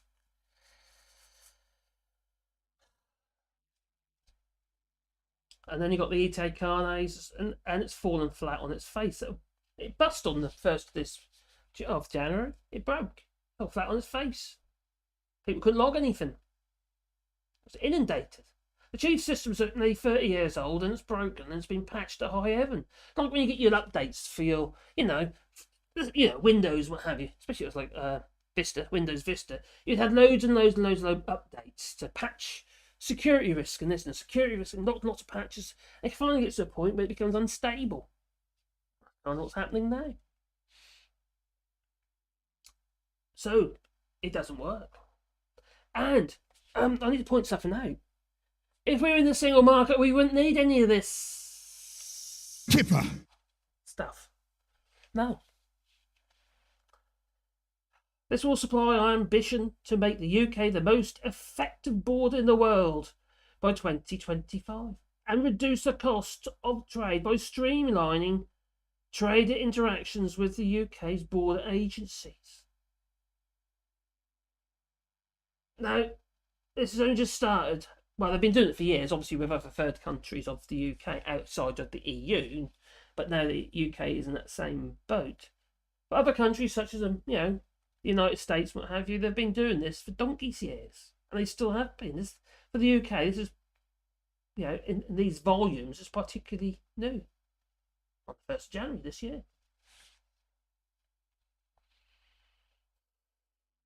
It's not working. Nope, it's not working.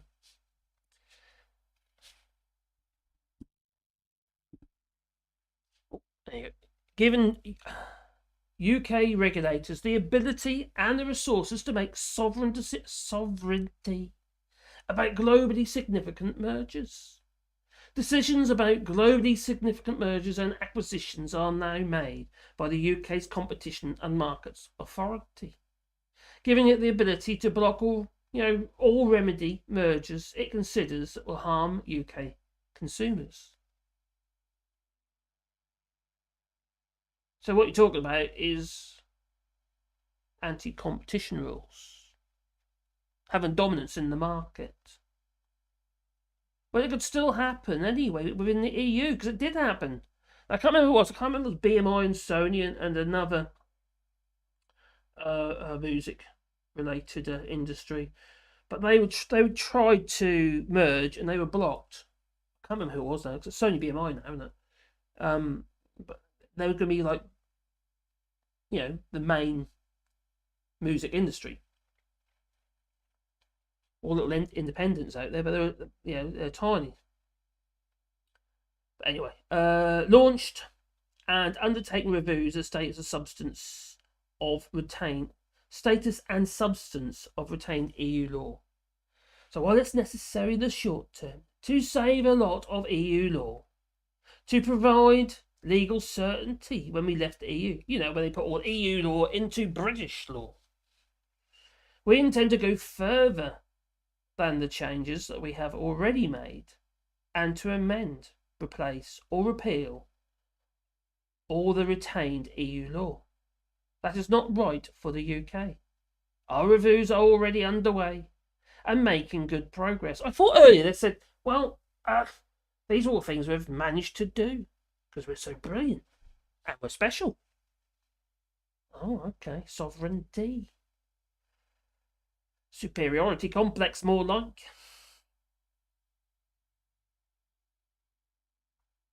Now, if we're still a member of the EU, we wouldn't need to worry about all this stuff because it's not British law anyway. It was EU law.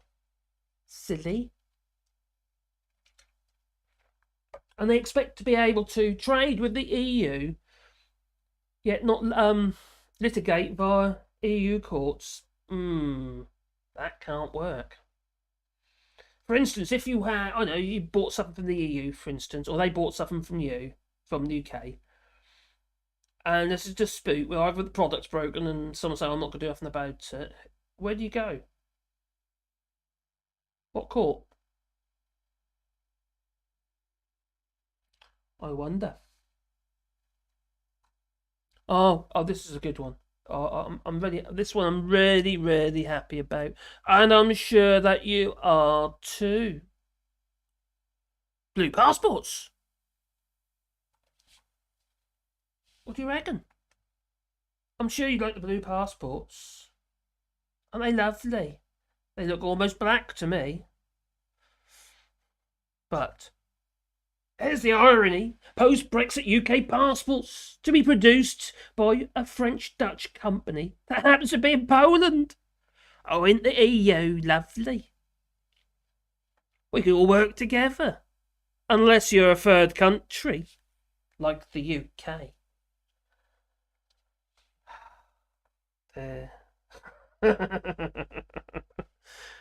So yes, even the blue passport is not printed or produced in the UK. Even the paper isn't even from the UK.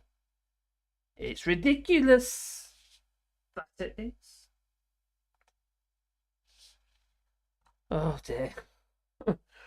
Reviewing the EU ban on imperial markings and sales. Oh bugger. This could potentially be a massive mess. I can't actually see any industries taking this up, to be honest, because it's going to cause huge problems, especially in engineering. Reviewing the EU ban on imperial markings and sales. Never mind the crown mark on the pint. Why? Is that really? That's a win. But they're dredging the bottom of that barrel, aren't they? Just to get something what they got. The crown mark on the pint. So, but anyway, what gives businesses and consumers more choice over the measurements they use? Maybe we can use both at the same time. That won't complicate matters, will it? No. Imperial units like pounds and ounces are widely valued in the UK and are a core part of many people's British identity. Okay. Most of us these days have been brought up with metric. Now, I use both if I want to anyway, so it doesn't really bother me. Because being, working in the building industry and what have you for several years, a lot in the building industry, you were still getting like 8x4 sheets and stuff, and eventually it went over to imperial sizes. Eventually it went over to metric sizes of the equivalent. But at the time, that caused a lot of problems in some cases, especially when you wanted to, do a repair or match up plasterboard, so you so you can get the spacings for the studs in the correct place or your seal and joists in the correct place. But the cumulative distance made an error because the sheet size was fractionally different. So that transition from imperial to metric took several years and did cause a bit of confusion. It's nuts. Enabling, oh god, here we go. This one's a must. It's very important. This one is obviously enabling businesses to use the crown stamp symbol on pint glasses. The crown stamp is a proud emblem of our heritage. The Queen and all that. And all that, yeah. And that people will remain fond of. Some people do. Fair enough. If that's your thing, I don't really care, to be honest. We have begun the process of allowing it to be used once again. A fitting tribute to Her Majesty's Platinum Jubilee. Well, we'll just lie to her instead, shall we? Broke the Parliament. Oh, dear me. Now, this does go on quite a bit. Our money and levelling up. Oh, dear. No longer paying EU budget contributions. Anyway, before we get into that, let's see what you're saying. All these buttons. Did I press your buttons? Oh, there's something. Oh, what's that? La la la la la la. Where are we? Where are we? Scrolling down. Right, okay. Abnormal Abner says, who wrote this pile of some kind of... Yeah, show that one. You are right. It's written in quite an arrogant way. To be honest, I feel it's arrogant. When you're trying to make these all your comparisons are just like almost like a dig at the EU. That's what it is. It's just a dig, like the French language, for instance. And it's yeah, I find it really, really arrogant. I did a video about arrogant. I did really well. I think it did well. I think I did it right. I don't pay so much attention to the analytics these days because I got very involved in this video. I get all depressed. So. Oh, cheers, Kevin. Hey, nice. Something little towards the ingredients of the cake that you should bake for your wife. Oh, isn't it? Valentine's Day's coming up. Bit major brownie point. Yeah, she was her 60th birthday, and we couldn't do anything because of COVID, really. And we were going to go in the camper, but then it was just the weather was absolutely shite. And when you got 3 dogs in your camper, obviously they're coming along, obviously, in the wet. You can imagine what that smells like. Not great. So we're going to do something when the weather turns a little bit. But it's like doing parties and stuff like that. You know, she was going to go back to the UK, but then all it's kicked off Omicron. So nothing was planned. You know, the kids wanted to do a surprise party, but it didn't happen in the end because Omicron. Oh, anyway, I digress. Yes, you are right. I just yes, I showed you that a minute ago. Which one was it?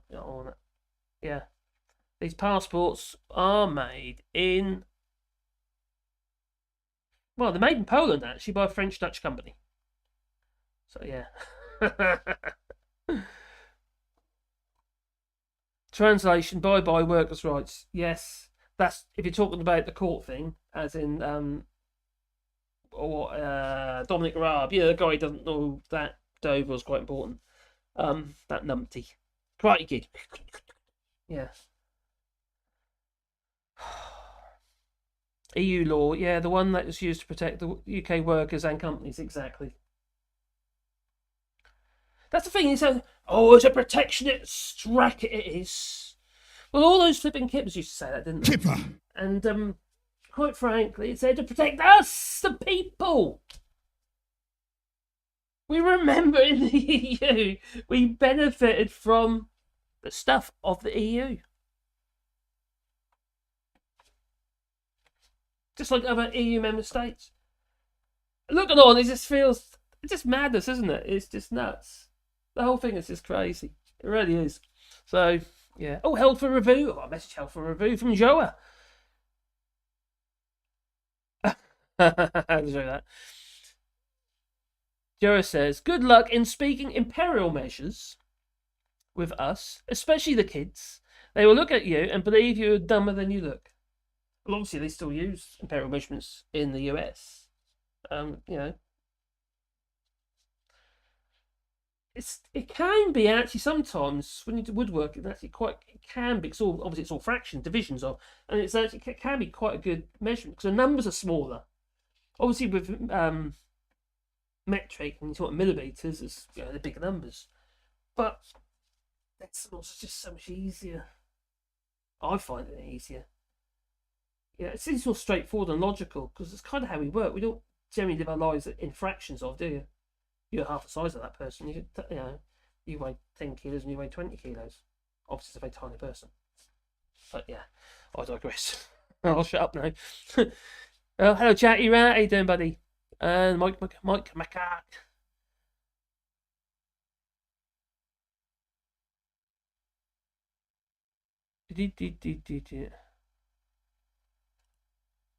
Oh, Lucy, she's renewed her passport today. I have no other ID. I want to vote these turds out.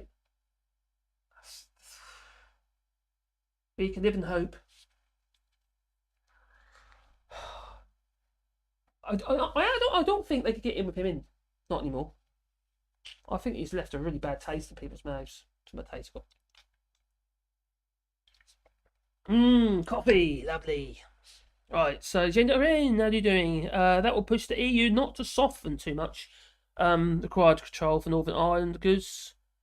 of a new lower standards, because they're softening, aren't they? The UK decided they're going to soften EU rules, well, their adherence to certain parts of the TCA, and also the GDPR, and also, well, memorandums of understanding. They're soon going to retract their offer to the city, to London, the banking sector. It's going to be a crock of poop. GDPR. If you don't have GDPR, which is the Data Protection Act, EU Data Protection Act, and it's so darn important this day and age. I know people don't like their pop-ups and all that sort of rubbish. I don't give a damn, to be honest, but you block half of them anyway. But but the fact of the matter is, our data is important. Now, I had a data breach. So I said data breach. Somehow, one of my old passwords ended up onto a public database. And I got the usual warning from Google, come up and tell me blah blah blah blah blah. Change your passwords, blah blah blah. So I did. So who's going to be looking after that now? If you can't soften your version of GDPR and expect to be able to trade digitally with the EU, ain't gonna happen, is it? The UK is already on the watch list regarding it, just like the United States was, and they took them off. Yeah, so I can't remember what it's called. There's a term they use for it. I can't remember what it is off the top of my head, but there is. Pete Robbins, Ada Muddy. Blue passports only appeal to Brexiters over the age of 75. Well, half of them, half of them have pegged it now. A lot of them have, anyway. A lot of the Brexiters are gone. They're not the same Brexiters, For various reasons. Some obviously because of COVID, and some are just because they're old. My dad was voted for Brexit, and Kipper. Yeah, and he passed away a year later. That was cancer, that was, but not great. 32. Hello, you.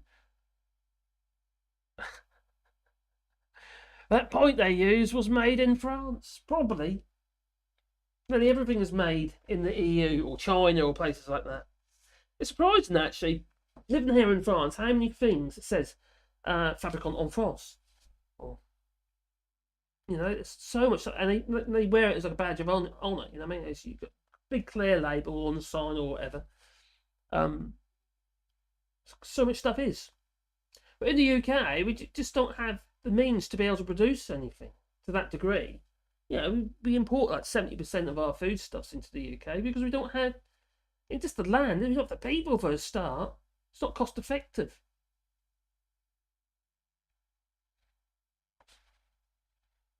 It's business, isn't it? But not if you can't import it. There's no business. Old money is back then, says Marcus Dower. My name's Marcus too, but I've got a C instead of a K. Where was I?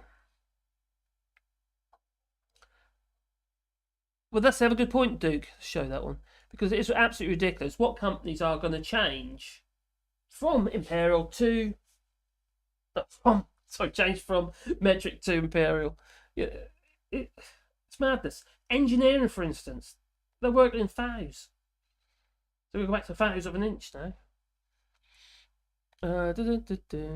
Can you imagine reintroduce, oh my god, the full Imperial system with money as well? Shillings and sixpences and stuff. Blimey, that's before my time. That was even my time.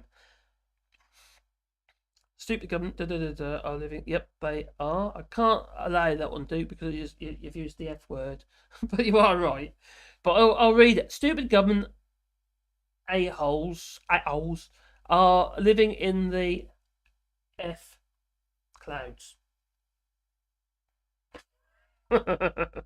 Oh, Johnny, hello, buddy. Nobody prevented them to use the crown stamp. No, there was nothing. No. Or I just got to say this. I just have to. I don't know if I should. It's to do with other things that kind of, yeah, it's a bit saucy. Johnny K, he says, nobody prevented them to use the crown stamp. Oh, a freaking dildo! Oh, don't say it loud. Oh, there, I'm in there. Oh, I'm in the crapper now. Blimey. Oh, God. Oh. Don't wipe that one. I got a smudge. Oh, show it. There you go. A Belgian glass of beer is called an unpint. Unpint. It was a freaking an unpint. Ah, okay. There are some. So what in your place in Belgium? Is it Flemish or French do you speak there? There are some hardcore Republicans that will burn cups with crowns. Okay. Oh, where was I?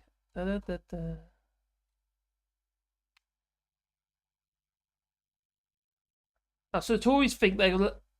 If you let the people starve, they think they'll do anything for food. Tories' way to give jobs to Brits, starve them, and hunger will force them to work. There is actually some truth in that. There is. It's like, for instance, when touting for work constantly. Being in the construction industry, you're always touting for work, but you take on, when you're low on work, you take on the shittier jobs, don't you? That's what you do. Because you have to. Because you need, money coming through the door. Get the wolf from the door. I do understand, dude. No apology required, mate. Seriously. After 12 years, he says, of Tories crap, I'm quite unforgiving. Can't argue with that.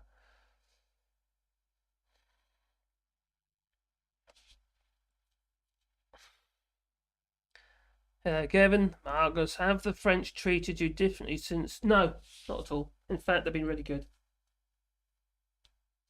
Well, just done my taxes today. Left it to the absolute last minute. Had to be do it online. Had to do it by 12 o'clock today. So I did that. Got like a last quarter for the last quarter of last year. So don't do that in your paying taxes. It's all done automatically. You just put your figures in, and then you click send, and then you click the button that says pay, and it's all set up, already done by standard orders and stuff. And it's simple. It's really, really easy.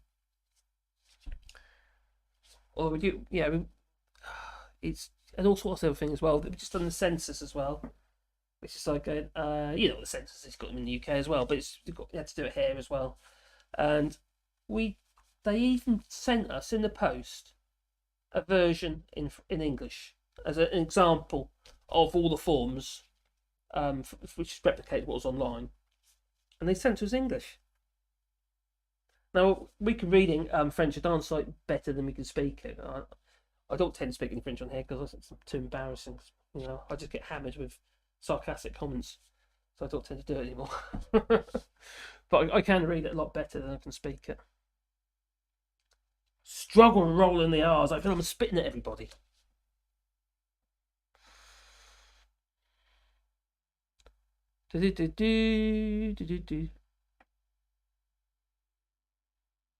Yeah, Sparta, I was in Brussels today.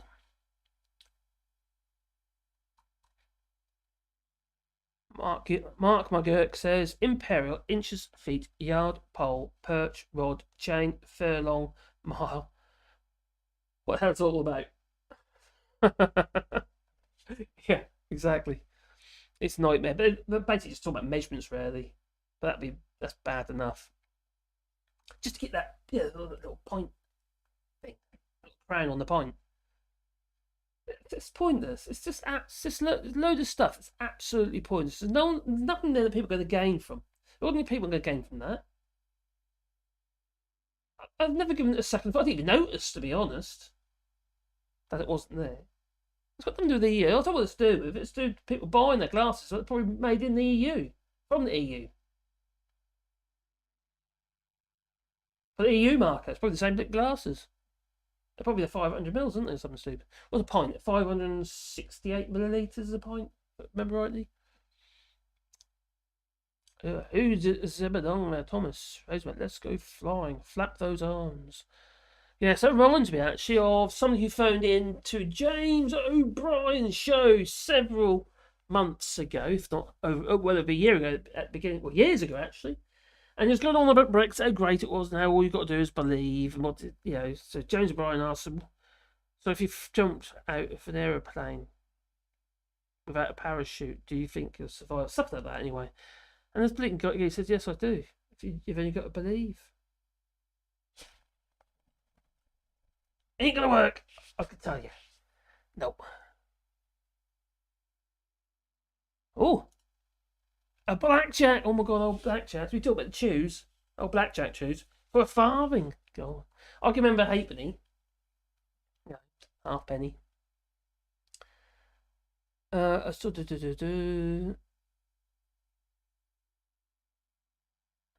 used to actually.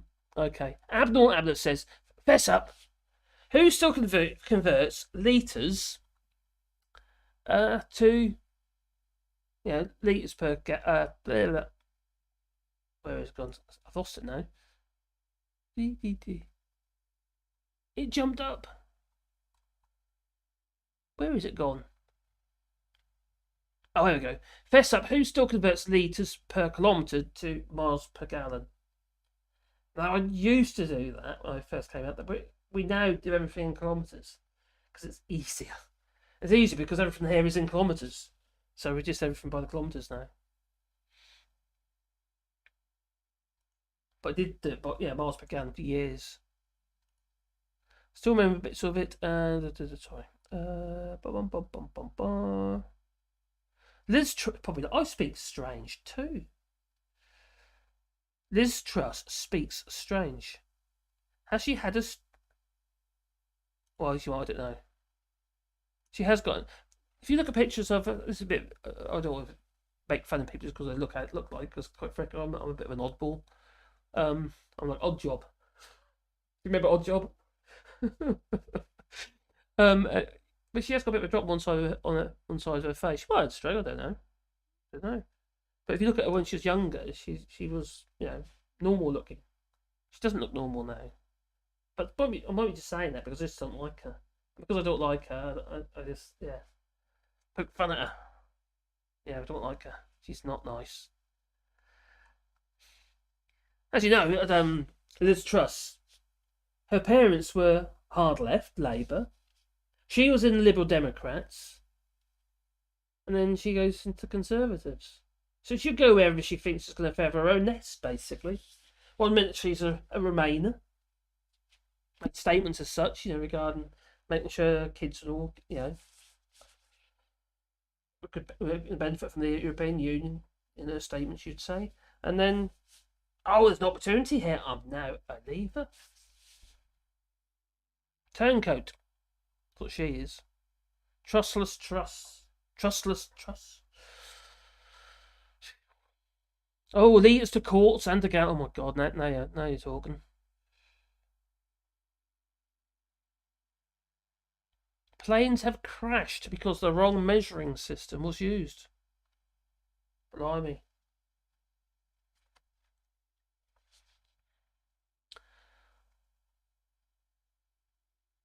Miles per gammon. That's good. Umber goes, sorry, I missed. Miles per gammon. That's very good, thank you. I have to remember that one. Basically, their only benefit left standing was a blue passport. I can't find anything. To be honest, anyway, let's get back to it. People, how long have we been streaming for? It's only 2 hours. But let's do a bit more. Alright. So far, we've found that we've got a blue passport, and really, is it actually a benefit? I don't see the benefit. And we've got freedom of movement. I don't see the benefit because, quite frankly, we've lost it because it was reciprocal.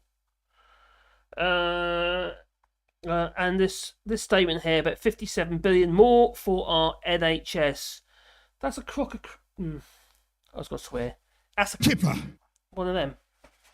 Or you could actually just say it's a crock of. Yeah, that's it. That'll do.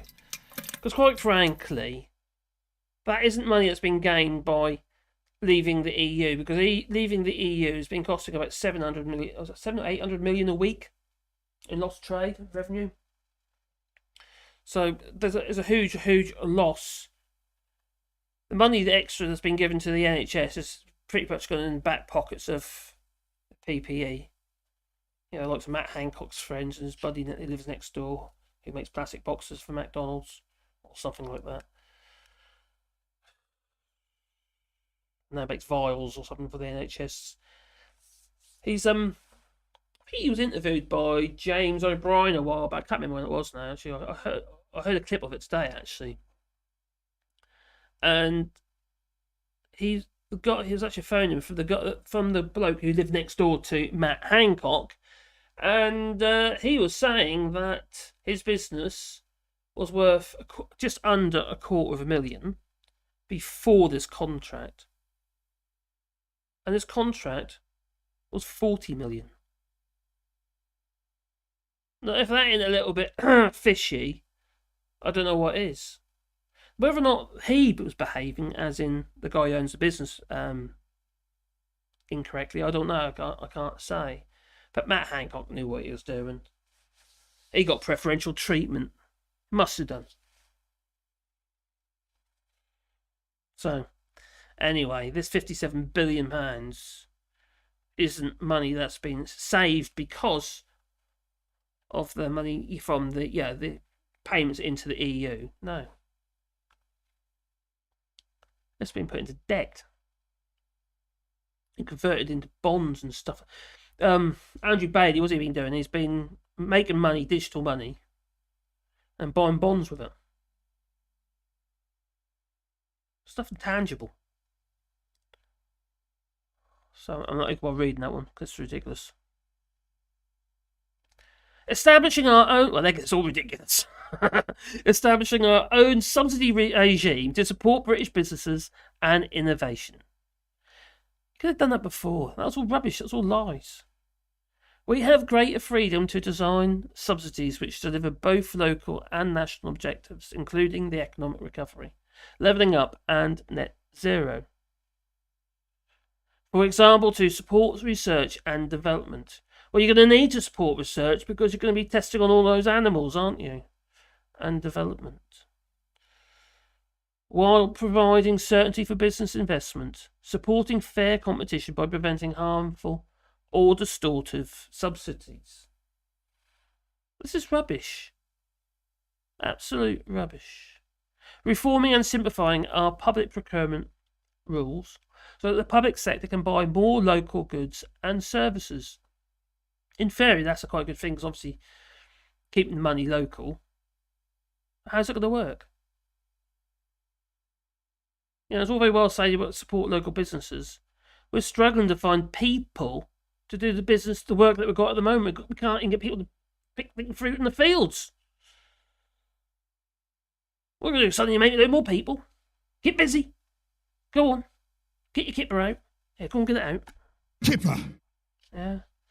And all this just to... Coming over here, taking our jobs and our women. Stop all them people coming in, taking our jobs and the women. How dare they? It's just nuts. That's absolutely nuts. It doesn't work like that. And then we've got this thing here, what? Free ports. Delivering 8 free ports in England. Where are these free ports? Does anyone actually know where these free ports are? Remember, there's the stuff they say they've done. And at least 1 free port in each of Scotland, Wales and Northern Ireland. It's only page 12 out of 100 and odd pages. Remember? Barely through. It's just like, they're grabbing things out of the air. Or put that in there, or we'll put that in. Maybe we can wing that one. The free ports are a really, really bad idea. They take away support for local authorities. Monies that would go to local authorities is kept within the free port. So infrastructure, services, they suffer. Like the binman, and the road sweeper, and MP's wages, maybe. Is that from no? I think that's that's not local government, is that? Or is it? I don't know. No, it's not. So there's a bit of an absolute...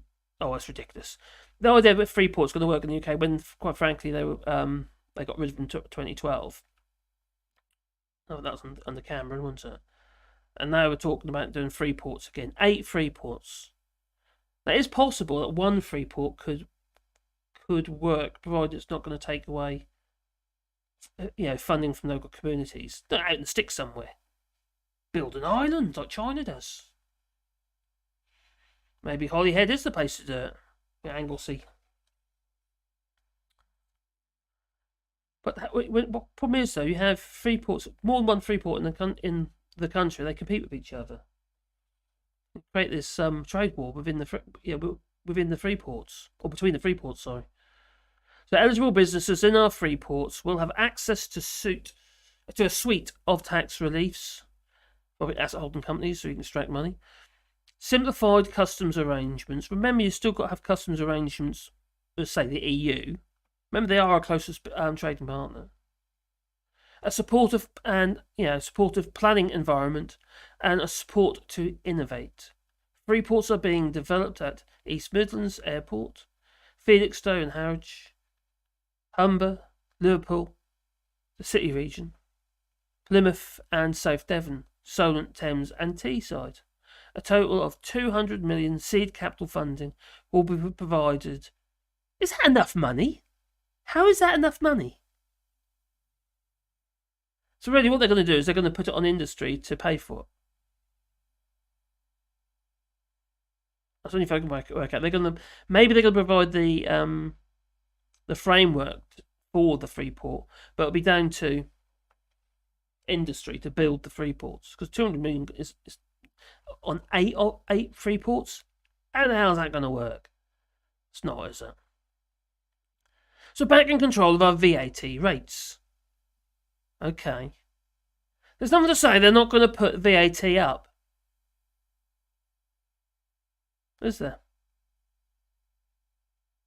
So ending VAT on women's sanitary products. So that's like the best example they can give us. A tampon. Don't get me wrong, VAT on women's sanitary products is pretty ridiculous anyway, but I agree with that. Isn't that one of the things that Cameron negotiated, is to get rid of the tampon tax? It's just nuts. This sentence there. Ending VAT on women's sanitary products. Helping to end period poverty. Really? Oh, dear me. They just love their slogans, don't they? They're little one-liners or three-word slogans. That's all just... this is all just so... A certain individual... I was counting my money late one night. Yeah, so we can carry on doing that. So we can all... so we've all got to wait. The overwhelming opportunity for Brexit is over the next 50 years. In the meantime, people are starving. Food banks, well, they're popping up left, right and centre. Like the Trussell's Trust. Trussell's Trust? The Trussell's Trust. Got trust on the brain, don't know why. That's what I talked about earlier. Oh, saucy. Ugh, yuck. But there's so much poverty in there. It's getting me on joint. You've even got people working full-time shifts in hospitals and they're going to a food bank. But you know what he says? I think it's rather uplifting. He's just a nasty, nasty little individual, isn't he? Horrible, horrible, horrible little man. But we consider his upbringing and the books that his father's written. You can just, well... And in interviews with Jacob Rees-Mogg, when he was a kid, about 12 years old, I think he was, he says, what did he say now? Oh, I love money. It allows you to buy things. Like this Rolls Royce. Lovely. That's what he said. Including the lovely. It's just unreal. Reforming our alcohol duties. Now that is such... UK's alcohol duties were the highest in the EU. Everywhere else is like under the maximum, because the EU sets a maximum on duties, and the UK chose, well, get to the top as quick as we can. And most other countries are around half. I think it's about I can't remember what the duties are. Something like 0.5% over here now, but I did do a video about this actually a while back. Just before Christmas, I think it was. But I can't remember exactly what the numbers were. But I do know that the UK's taxation on alcohol duties were higher than anywhere else, and the EU does not set the actual duty; they just set a maximum. In some countries they ignore it anyway, and they do what they want to do. So yeah, it's just another con. We've been lied to. Do you know that? I bet you do. So what's it say? Our new alcohol duties will be simpler for businesses with a simplified administrative regime, extend small producer reliefs, enhance the UK alcohol industry, and reduce taxes for consumers and those who want to have a party gay. Maybe. Let's go and grab some wine and shove it in the fridge. But I'm sure the police must have saw that go through the gates. No? Oh, okay. Oh, Sue Gray's report. What a joke. Anyway, reducing domestic air passenger duty. Now, this is another ridiculous one because it's 112. They reckon it's going to benefit from 112 million. That is tiny. Air passenger duty is minuscule. It's a very small tax. It's tiny, it is. So what's the point? You can already buy blooming flights for $9.99 from Ryanair from Stansted to Limoges Airport or various other places even. Who's really benefiting from that? No one. It's just ridiculous. Rewriting the rules on support for places and regions to deliver on levelling up. We'll just cut back the HS2. So they're saying we now go beyond the limitations of EU funding. We're introducing the 4.8 billion levelling up fund. Who's actually seen this money yet? Which will invest in local infrastructure, probably go to their buddies, property developers and all that, who support the Tory party. They might even be a lord with their 3 million donation. That improve everyday life, apparently. With 1.7 billion committed in 2022 and 2023. Now, don't forget, they've actually removed, the fund that goes to local communities that was coming from the EU. The UK now, the fund now is minuscule in comparison. Cornwall, for instance, I think they lost out on 300 odd million or something like that. That's quite a high number. Quite a lot of money they've lost out on since voting to leave the EU. Fools. Sorry, I hope you're not Cornish. Establishing new trade and investment hubs in Scotland, Wales and Northern Ireland, and a second department for international trade headquarters in Darlington. These hubs have been established to boost exports and bring the benefits of the government's global trade policy to the whole of the UK. The hubs are supporting businesses with better access to major trade markets like India, the US, and Japan. Our trade deal with Japan was rubbish. And the US don't want to do a trade deal with us. So you're just going to be hit with the WTO. Oh, it's just nuts. Anyway, let's see what you guys and gals are saying. Oh, I'm back again. Oh, coffee. Like I say, I won't be able to go through all this because this is just nuts, and it might get a bit boring because I've put the juicy bits at the top, the things that the real Brexit benefits, like the blue-black passport. Maybe not. Okay, so where are we? Okay. Good night, Pierre Dallas. Hope you have a good one, matey. Bon we to you too. Got to rest your eyes. I have to rest my eyes sometimes as well. I have to put drops in my eyes. I suffer dry eye syndrome. I mean, nothing wrong with me, I'll tell you. These days, screen time. They put you put like a dye put in the eye. They say it looks like loads of crazes, like the Sahara Desert. Or the flats, the salt flats. Looks like that. Yeah, literally, it's like surface of your eyes, it's cracked because you're not. People don't realise when you look at screens, you don't blink so much. You should be doing that all the time while you're reading. I can't see nothing. It's like a flicker book. Jackie Rat, Holyhead is already a free port, free of traffic. Very good. Free of passing trade. And free of jobs. They voted for this. By quite a large majority as well. Lucy Willis, the Liverpool and Humber free ports might be in Labour areas. Oh God. Holyhead is already a free port area. I just said that one, silly me.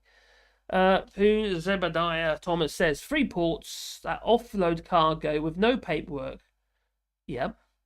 Got rid of by the Tories in 2012, sorry. Was sent to Rotterdam instead for third countries. Makes sense. I can see the benefits of free ports. Say, for instance, you're a car manufacturer, for instance, and you've got to import components, for your car. And when you sell that car, provided you don't sell that car into the UK, even though the free port is obviously in the UK, as long as you don't sell the car into the UK, it's not subject to taxation. So you can export again without any export duties. But whatever country you send it to, if they've got duties, well, then obviously you've got to pay them there anyway. So it in some ways, there are benefits, especially with things where you've got multiple items coming in, probably from the EU. And China, obviously. And then you can see the benefits of it. But for anyone else, unless you're actually in the free port, you don't benefit. And also, what you're going to have is you've got relocation of industry. So like that Nissan factory up on the East Coast there might relocate into a free port, for instance, because they can operate and be more competitive. That'd be good, wouldn't it? Lovely. More jobs lost. Yeah, we migrate a business. People don't always want to migrate with it, do they? Yeah, I know, Glasgow.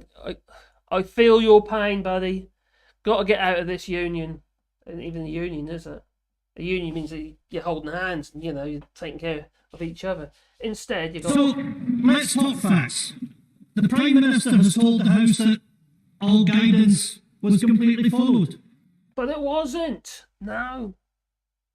He lied to us. That he did. So, yes, it is a crock of poop. That's what it is. Hey, Nigel de Schmidt, how you doing there? Hope you're well. I didn't see you earlier. You just come. I don't know. Scanning through it, I am.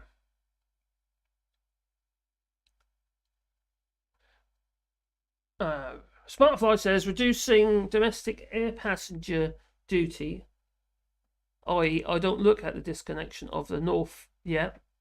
So much for levelling up, because as you probably know, they're Liverpool somewhere. So they're not building it as far as they originally were going to. Hasn't gone down too well, not up north. So much for levelling up. The guy with the eyebrows, Manchester. I can't remember his name. The one that got eyebrows like that. Like caterpillars. The Labour guy, I forgot his name. Andy Burnham. That's it. Oh dear. Anyway, alright.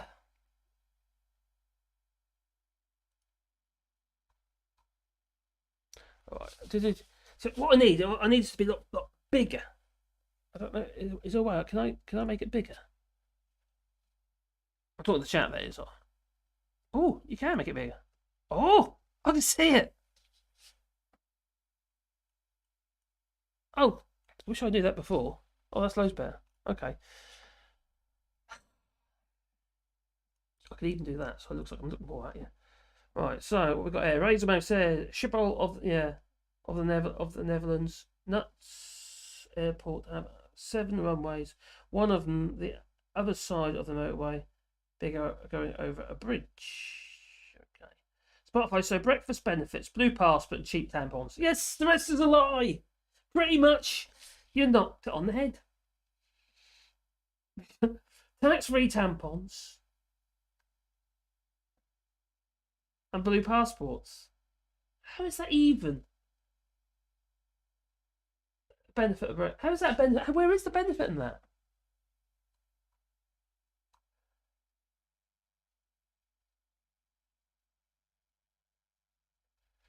Bertie says Tories are killing the 221 billion UK tourism industry by not issuing group visas.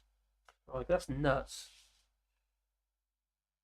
Thanks, Lucy. Yeah, Andy Burnham. He's the one with the eyebrows. It clicked in the end. Things we do in this, you kind of sort of winging it, so to speak, at the minute, and it's kind of like, not everything's enough for, not everything's there. It's at the back there somewhere. Special economic zones. Yeah, free ports. Last time I flew to London, says Mark S., the flight was cheaper than the train ticket into the city. It's nuts. Trains should be cheap. How can an aeroplane be cheaper than a train? It's nuts. Free port to anywhere but here. But home. Oh, free port to where? Yeah, nowhere. No here. Free port to where? Nowhere. No here. Dear me. It's just crazy. Apparently 2 of Boris' cabinet have they? Truss and someone else has got COVID.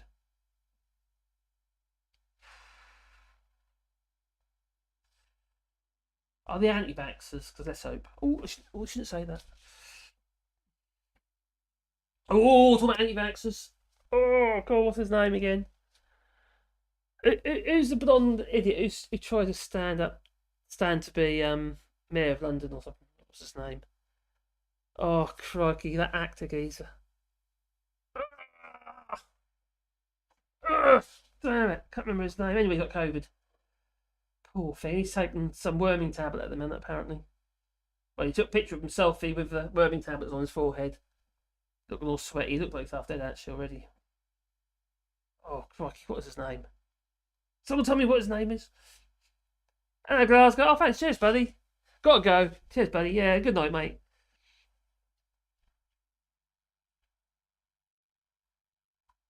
Thanks for super chat.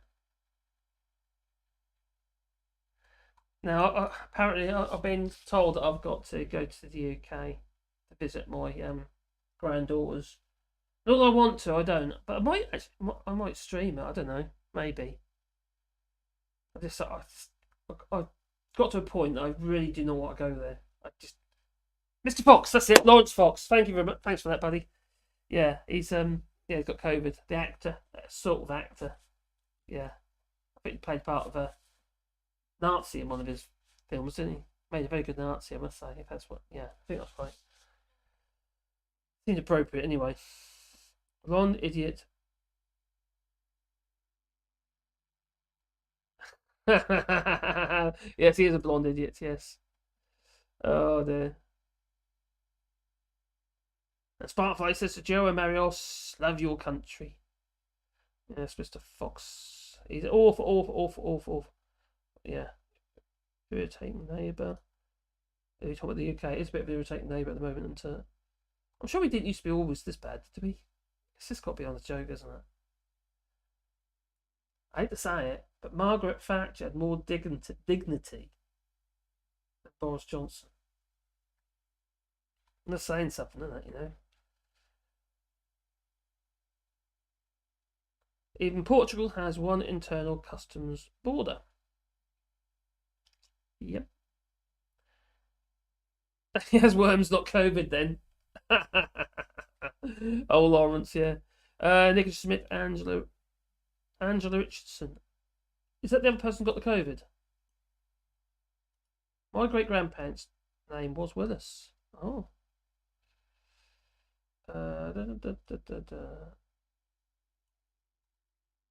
Right, anyway, just a bit more of this. What's the time? How long have we been on for? Oh, God, 2 hours, 25 minutes. A little bit more, and then we'll call it a night. And then what I'll do is I'll have a proper read through it, because I only scanned through it earlier. I also have a look at this Split and Sue Gray thing. Does anyone know? Has it actually? I haven't actually read the Sue Gray report. Has it actually been published? Can you see it online yet? Maybe someone could send me a link via Twitter, which is at Wally Bois, which is WALLYBOIS, as in Wally and Wood in French. En français. Madeira. Every country with an international airport has at least one internal customs border. Of course they do. Oh, she resigned. Oh, what, did Sue Gray resign? Really? Oh, what a look now.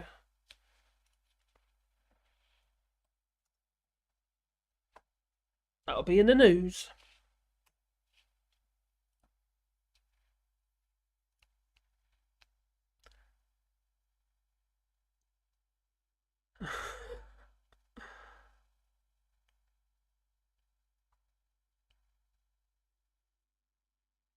And she was... Go away, you. Not you, but you. That's it. I got my Google set to French, you see, so it's kind of like... It's what is... Oof.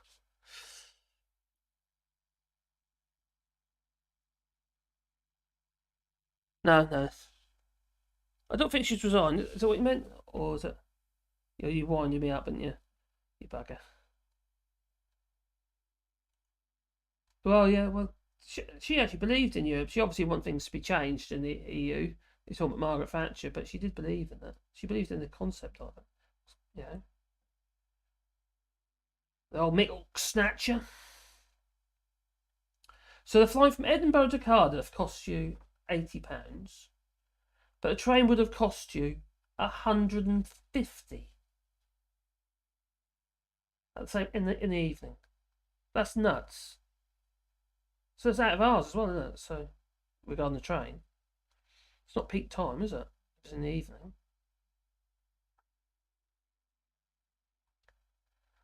Journey case says somebody got paid to produce the benefits of Brexit document. It's valuable online. I'll put the link in this one once out after the stream, so you can have a look for yourself. But it is a bit ridiculous. It's so light. It doesn't really tell you anything, really. We should be reading through it. What does it really tell you? There's nothing tangible. There's nothing infinitive. Pretty much nothing that's met or come anywhere near fruition. Apart from the blue passport. Oh dear. Oh, I don't. Oh, you talk. Oh, hang on. I've got this right now. Oh, Angela Richardson resigned tonight. Oh, I got you. Sorry. I'd rather trust that here. Boris Johnson is the worst PM in modern day history. Who can argue with that, Pete? I know I can't. He is just an awful. He's not actually Prime Minister. He's just a bluff and bluster. He's a showman. That's what he is. And that's how he's delivered Brexit. Because he's a showman. That's delivered Brexit. That's how he won the vote. He won the hearts of people, and he's been doing it for years. He's one of us, and all that jazz. Anyone with any shred of common sense, which is no longer common, can see right through it. The things that he said. Yeah, he was voted in to be Prime Minister. He's a homophobe, Islamophobe. He's a phobe. He's a horrible man. You don't publish those things unless you mean it. Or you're expecting some shock response. Yeah. So you can, I don't know, fluff your following. Hello, Geraldine. Oh, she's a ministerial aide, was she, to Margaret Gove? Thanks, Geraldine. Thank you. Still hot. God. Very good. Johnny K. Mark, as response to Mark S. It would be more fun had she not triple. Oh, okay. She's triple vaccinated. Damn. Liz Truss. Very good, Joe. So Liz Truss went to Australia and she imported something, it seems. Oh, I wonder what that can be. Does it begin with C? Maybe. Yeah, Peter didn't take GOV with her. COVID's never going to do anything to GOV. It's just too much coke in the GOV. I wonder if he's still licking Boris Johnson's toilet seat. Maybe. Anyway,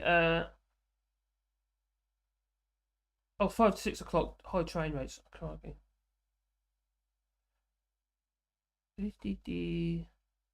Is it a Mrs. Yes, there is. She's married. I think he's a mathematician. Or is she married to her job? No, she's married. I think she's got 2 or 3 kids. He's got 2 kids.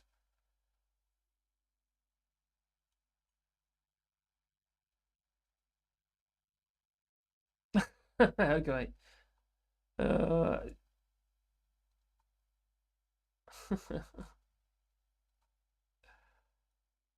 Where are we? Oh, I was trying to scroll up here. Yep. A mathematician. What are the odds? Yes, it is Geraldine. It's still hot.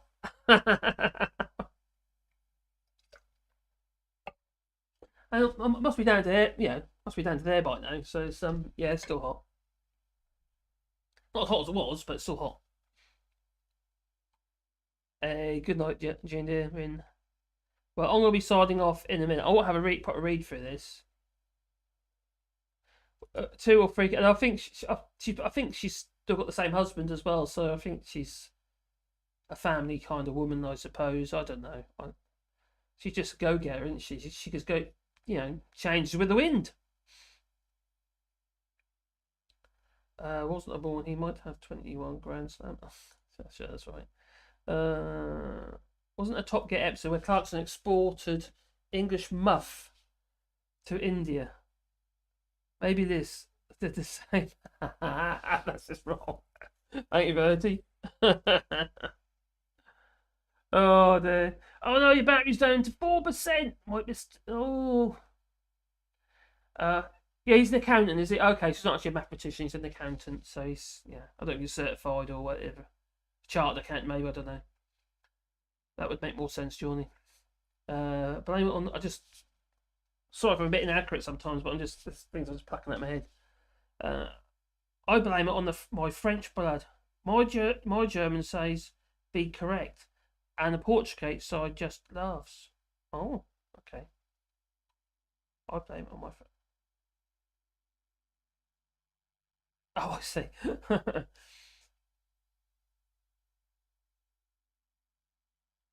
Margaret says, I saw on telly recently, and she was very agreeable to the eye. Was she holding her phone upside down, or? Oh, okay. I don't think she's always that agreeable to the eye. It depends. I think it's the light. She's got flat lighting. Yeah, maybe there's a spring light in front of her. It's got flat lighting. Maybe she looks a bit better. But, she's no spring chicken, is she? Nor am I. Muffins. Oh, cheeky. Family meetings are a laugh or not or whatever.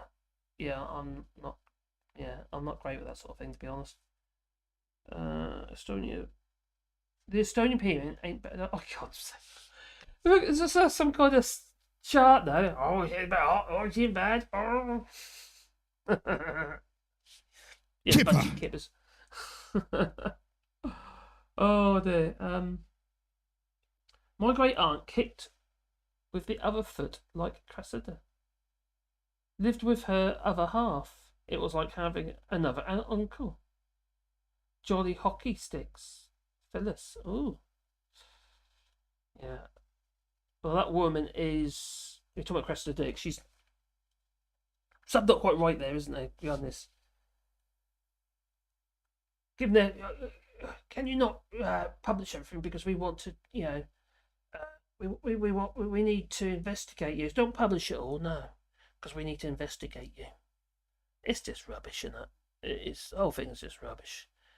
But I think it's actually more damaging because they haven't actually published it. Because everything that's in it, or people expect to be in it, they think, well, it's true.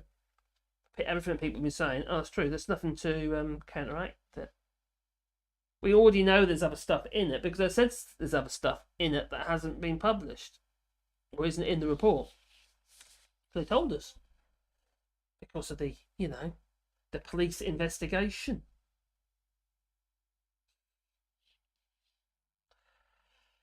It makes you wonder, though, doesn't it? It really does make you wonder.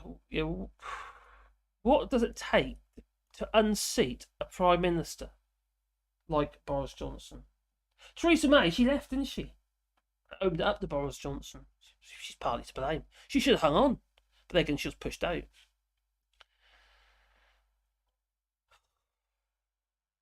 But these Brexit... Still much to learn, you have.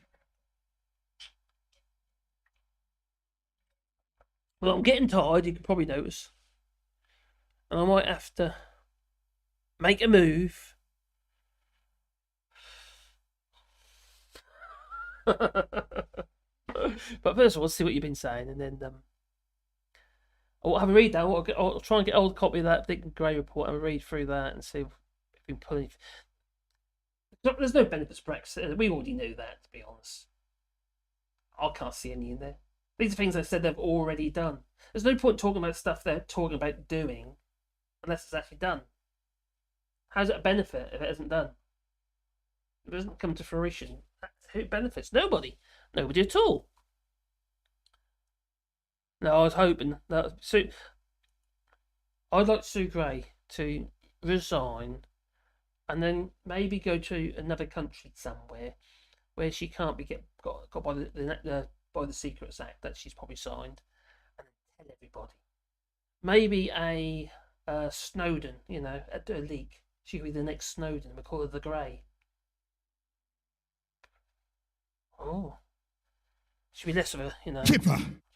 Then there's a Googleable news of Sue Gray. No, there isn't. I looked as well. She isn't resigned. It's not Sue Gray. That's Angela Richardson who's resigned, and she was the parliamentary private secretary to Michael Gove. So Mike McGurk has just said. Tory MP and okay, nothing of value was lost. Nope, but there's no one there of value, is there? Not especially on the front cabinet. You're even their age. Why would you work for these people? I suppose well, get your foot on the ladder. I suppose to better yourself. A bit like Liz Truss. That's what she did, isn't it? But she said that she had to quit last week to spend more time on her constituency work. They're just excuses. There's other reasons. I reckon, I reckon Gove tried to touch her. Maybe he's greedy and he wouldn't share that line of coke. Maybe. I don't know. Margaret says, fun fact, Liz Truss was at that packed Tory meeting after the debate. She tested positive for COVID shortly after. Oh, I see. Yeah, time to go to bed here as well. Yeah, well, I think. Chatty Rat says, no, it was Gove's parliamentary private secretary, Angela Richardson, who resigned. Ryanair pays air screw crap. And also jet fuel A1 cheap and fuel burn per customer is better than going by train, car or train. Air screw. If you talk about air screw, it's Norwich Airport. So if you put the air screw, don't they, on the smaller airports, we've got short runways. Can't remember what planes they are now. We used to have them at Norwich Airport. It was all screwed, prop driven, not jet.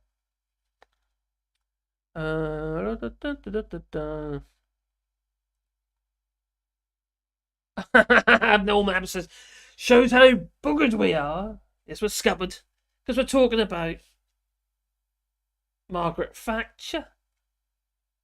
Reminiscent that we are. Even positively, you could say. The end is nigh. The end is nigh. Oh dear. Cheers, Geraldine.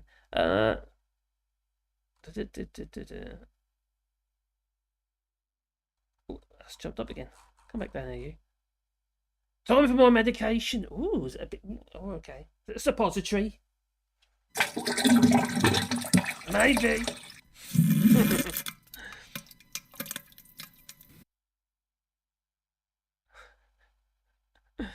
Lucy says, I thought Gove had other skeletons in his closet. One being, he actually has a closet. Oh.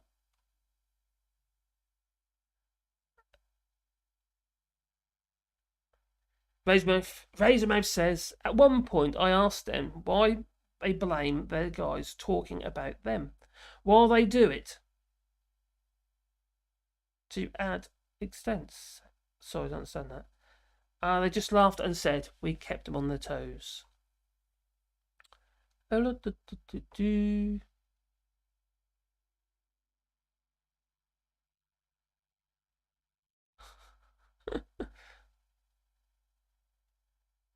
Night Razor, night Mark. Night Spartafly, says Mark. Oh dear. So there you go. We got this flipping thing. Oh, not that flipping thing. Where's the other thing? That thing. That's it. They say they're back in their businesses, but quite frankly, they're not. I can't. This is just, it's all hearsay, really, isn't it? There's nothing actually there that you can say is tangible. Other than the blue passport. That thing. And like somebody said, the tampon tax. If that's even a thing. So it's an absolute crock of poop. Everything I put in here is just stuff you can, it's deniable. It's Rob Peter and pay Paul, like with the NHS. The money's come from somewhere that hasn't come from the lack of payments into the EU, because we're actually worse off. We're actually paying more money. We're losing more money by not being members of the EU. There's benefits of the club. If you invest in something, even in business, you invest in building something for which you can sell it. There's a cost involved, and you make money when you sell that thing. So there's a profit. And the profit for us was being members of that single market. We could sell stuff to 447 million EU citizens, but we can't now. Well, we can, but there's a cost involved. Another cost. And also the fact we can't get things over the border. And we've got huge, tailbacks and congestion, which is absolutely maddening. Doesn't anyone see this as a major problem? Now, if you're a lorry driver from the EU, but to deliver something into the UK, would you take that job? Unless you could be paid while sitting in that traffic. And that's like Kieran the van driver. He was saying that he doesn't charge for sitting time at the ports. So, what time just sitting there waiting, and he doesn't get paid. He could be at home with his family. So it's it's not good for relationships, is it? So it's a crock of poop. That it is. Anyway, I did say I was going to I'll tell you what, we did it earlier, I'll do it again. Ian Blackford. So there you go. let's talk facts. The Prime Minister has told the House that all guidance was completely followed. There was no party. COVID rules were followed in it. I believed it was a work event.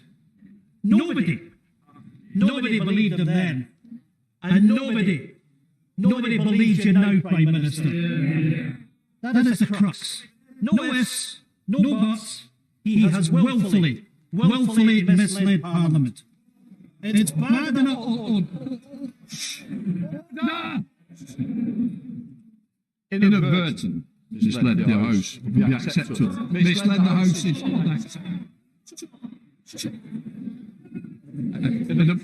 withdraw inadvertently.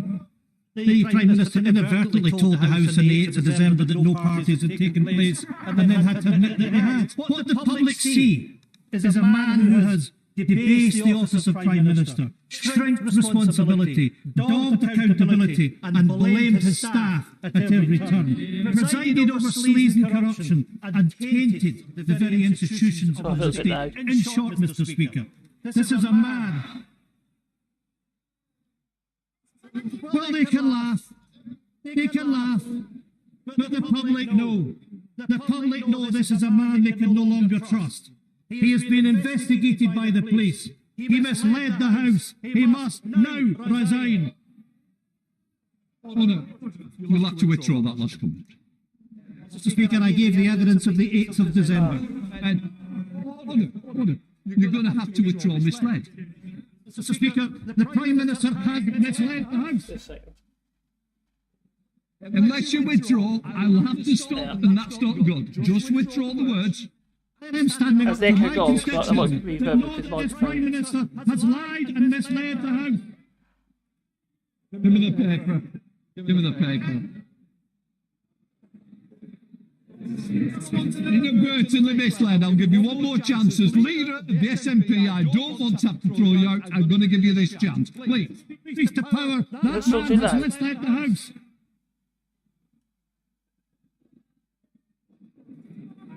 Shut up. I'm sorry it's come to this, and I'm sorry that the leader of the party has not got the decency to just withdraw those words in order that this debate can be represented by all political leaders. I've got to tell the right honourable gentleman that for much of what he said, his best course is simply to wait for the inquiry to be completed. Can I just say, I take it the honourable member has withdrawn it, the right honourable member. Is there still an echo? The Prime Minister may have inadvertently misled the House. Order. To help me, to help the House, you've withdrawn your earlier comment and replaced it with inadvertently. It's not my fault if the Prime Minister can't be trusted.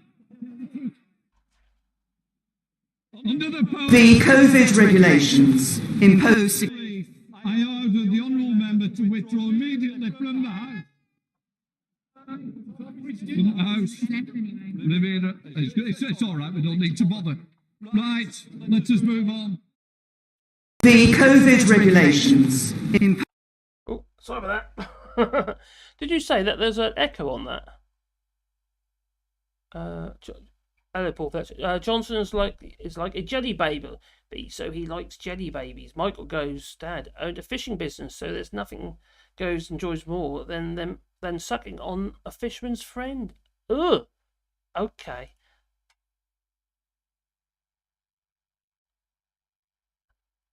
You said I got another audio feed. Okay, let's have a quick look. Why is that? Why have I got another audio feed? What's that? I don't understand why that would be. Because it's not playing up here. Where would the audio feed be coming from? Oh dear, this is confusing.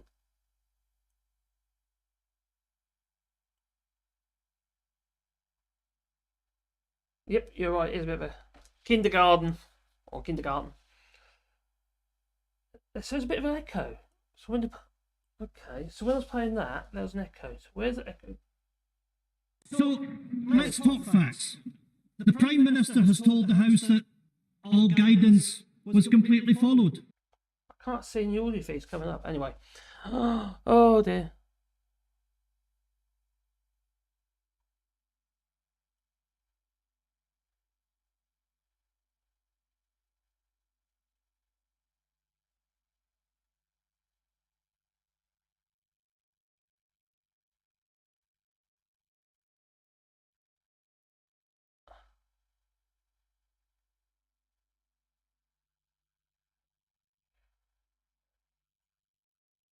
If it was inadvertent, the PM would come up to correct the record as the earliest inconvenience, and he didn't. The thing is, when I mentioned earlier, when Ian Blackford said that. Leslie Hoyle, because when he sort of redacted it, sort of, but he didn't, inadvertently. And Leslie Hoyle took it as okay. And it wasn't until he got a bit of a poke from another Conservative member to say what he didn't. It's been a little bit naughty. And he had to, he had to leave the house, didn't he? So, but Ian Blackford's right. You know, in the day, is we said before, didn't he? You know, are you a prime minister? Are you a liar, prime minister? Oh, look who's come in. Hello. You come for the heat, Wally. Okay, come on, Oh, I've got another one as well. Oh my god, all dogs come up there. Anyway, we're going to call that it now. Beings I've been mobbed by the dogs, and it's like 2 hours 50 minutes. Oh my god! Didn't realise how long it goes. So I have to look into that. It says a bit of echo on the clips. I have to find what's going on there. Trying to do a test stream or something. Weren't their careers in Parliament to keep orders in their seats? Yes. Let the man speak. So when I play the clips, what they okay? Is it just these clips, as in the audio clips, such as Kipper? So I don't know where that's feedback coming from. That's off. That's off. That's off. That's off. That's off. That's bizarre.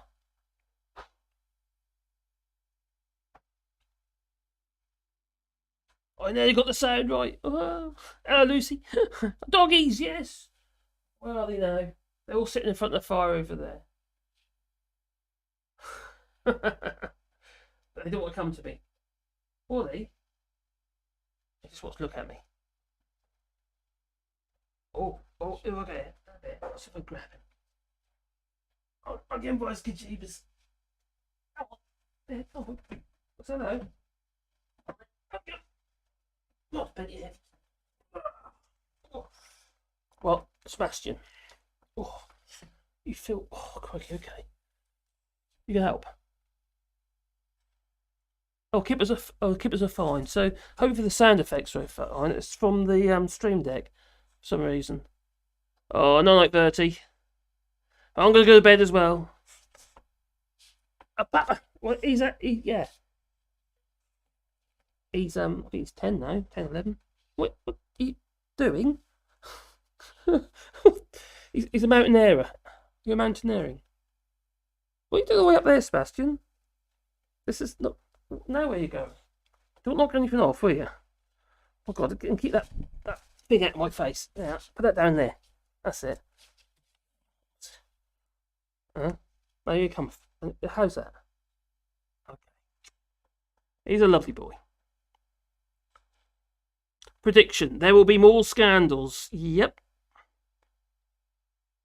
Feedback from the ghost to Jimi Hendrix. Oh, gotta love Jimi Hendrix. Oh, yeah.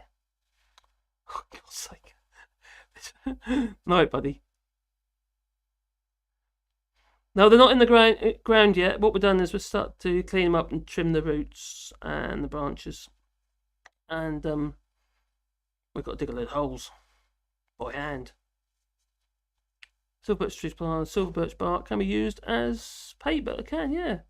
I've seen it before. And cover. Cool, that was no. I forgot about that. Cover canoe boat holes. Yeah, he's a cuddly little fella, aren't you? He's a Sebastian. He's never rescue. He's a Labrador Dalmatian cross, as in spotty ears. You comfy? Are you comfy? He's soppy bugger, isn't he? And when we first got him, my daughter would. Ginger Giraffe says he wants me to kiss his ass. I don't know. Yeah. Oh, I know what comes out of it.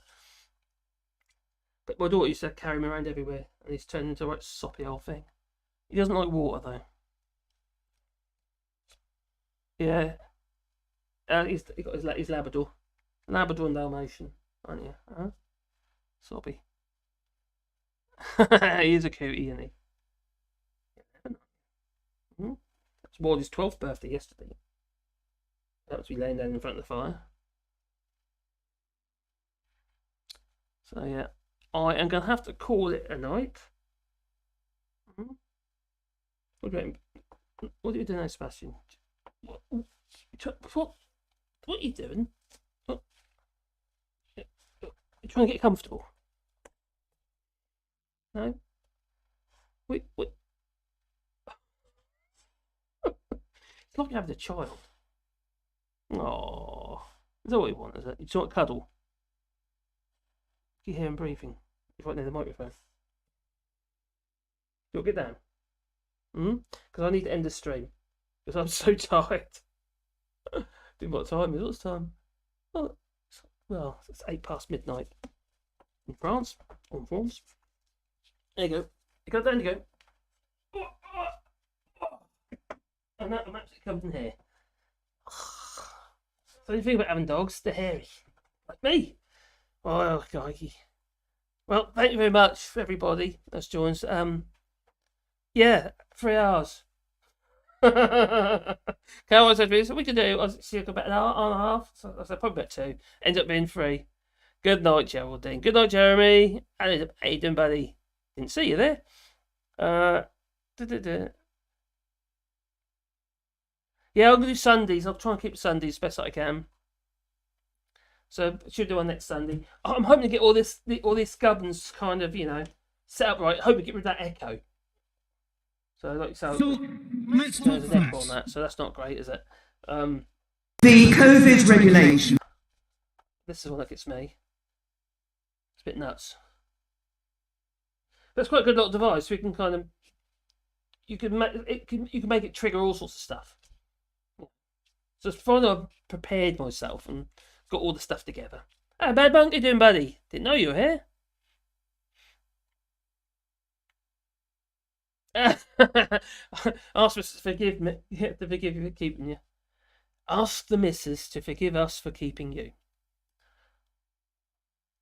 Say something. When I was to get tired, I really mumble. Yeah, so I'm going to do another stream, probably at the same time, but it should be on a Sunday. That was my original plan. And I'd like to thank everybody for joining us. And if you want to send us anything via my Twitter, which is @WallyBar, it's I'll put it down in the description if it isn't already there. It's in the description of some of my other videos. So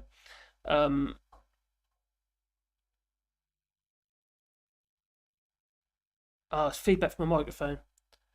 Yeah, it's probably coming from. Yeah, I think I've turned that right down. So hopefully you've got that right. So anyway, thank you for joining us, and I really do appreciate it. Like I say, I'm learning about doing all this stuff, and I really want to try and zap things up and get things moving along, so make it a bit more interesting, and have more time to do my research. Get things in my head so they stay there. It's like a sponge, and it is. Anyway, ta-ta. Like I say, thanks again, and thanks for all the super chats. I really appreciate that. It is, and thanks, Geraldine, for my cup. Or should I say cups? Because they're brilliant. Still hot. They're really good. Anyway, ta-ta. What should I end with? Oh, a bit of music maybe. Or maybe. Oh, okay. That'll be right.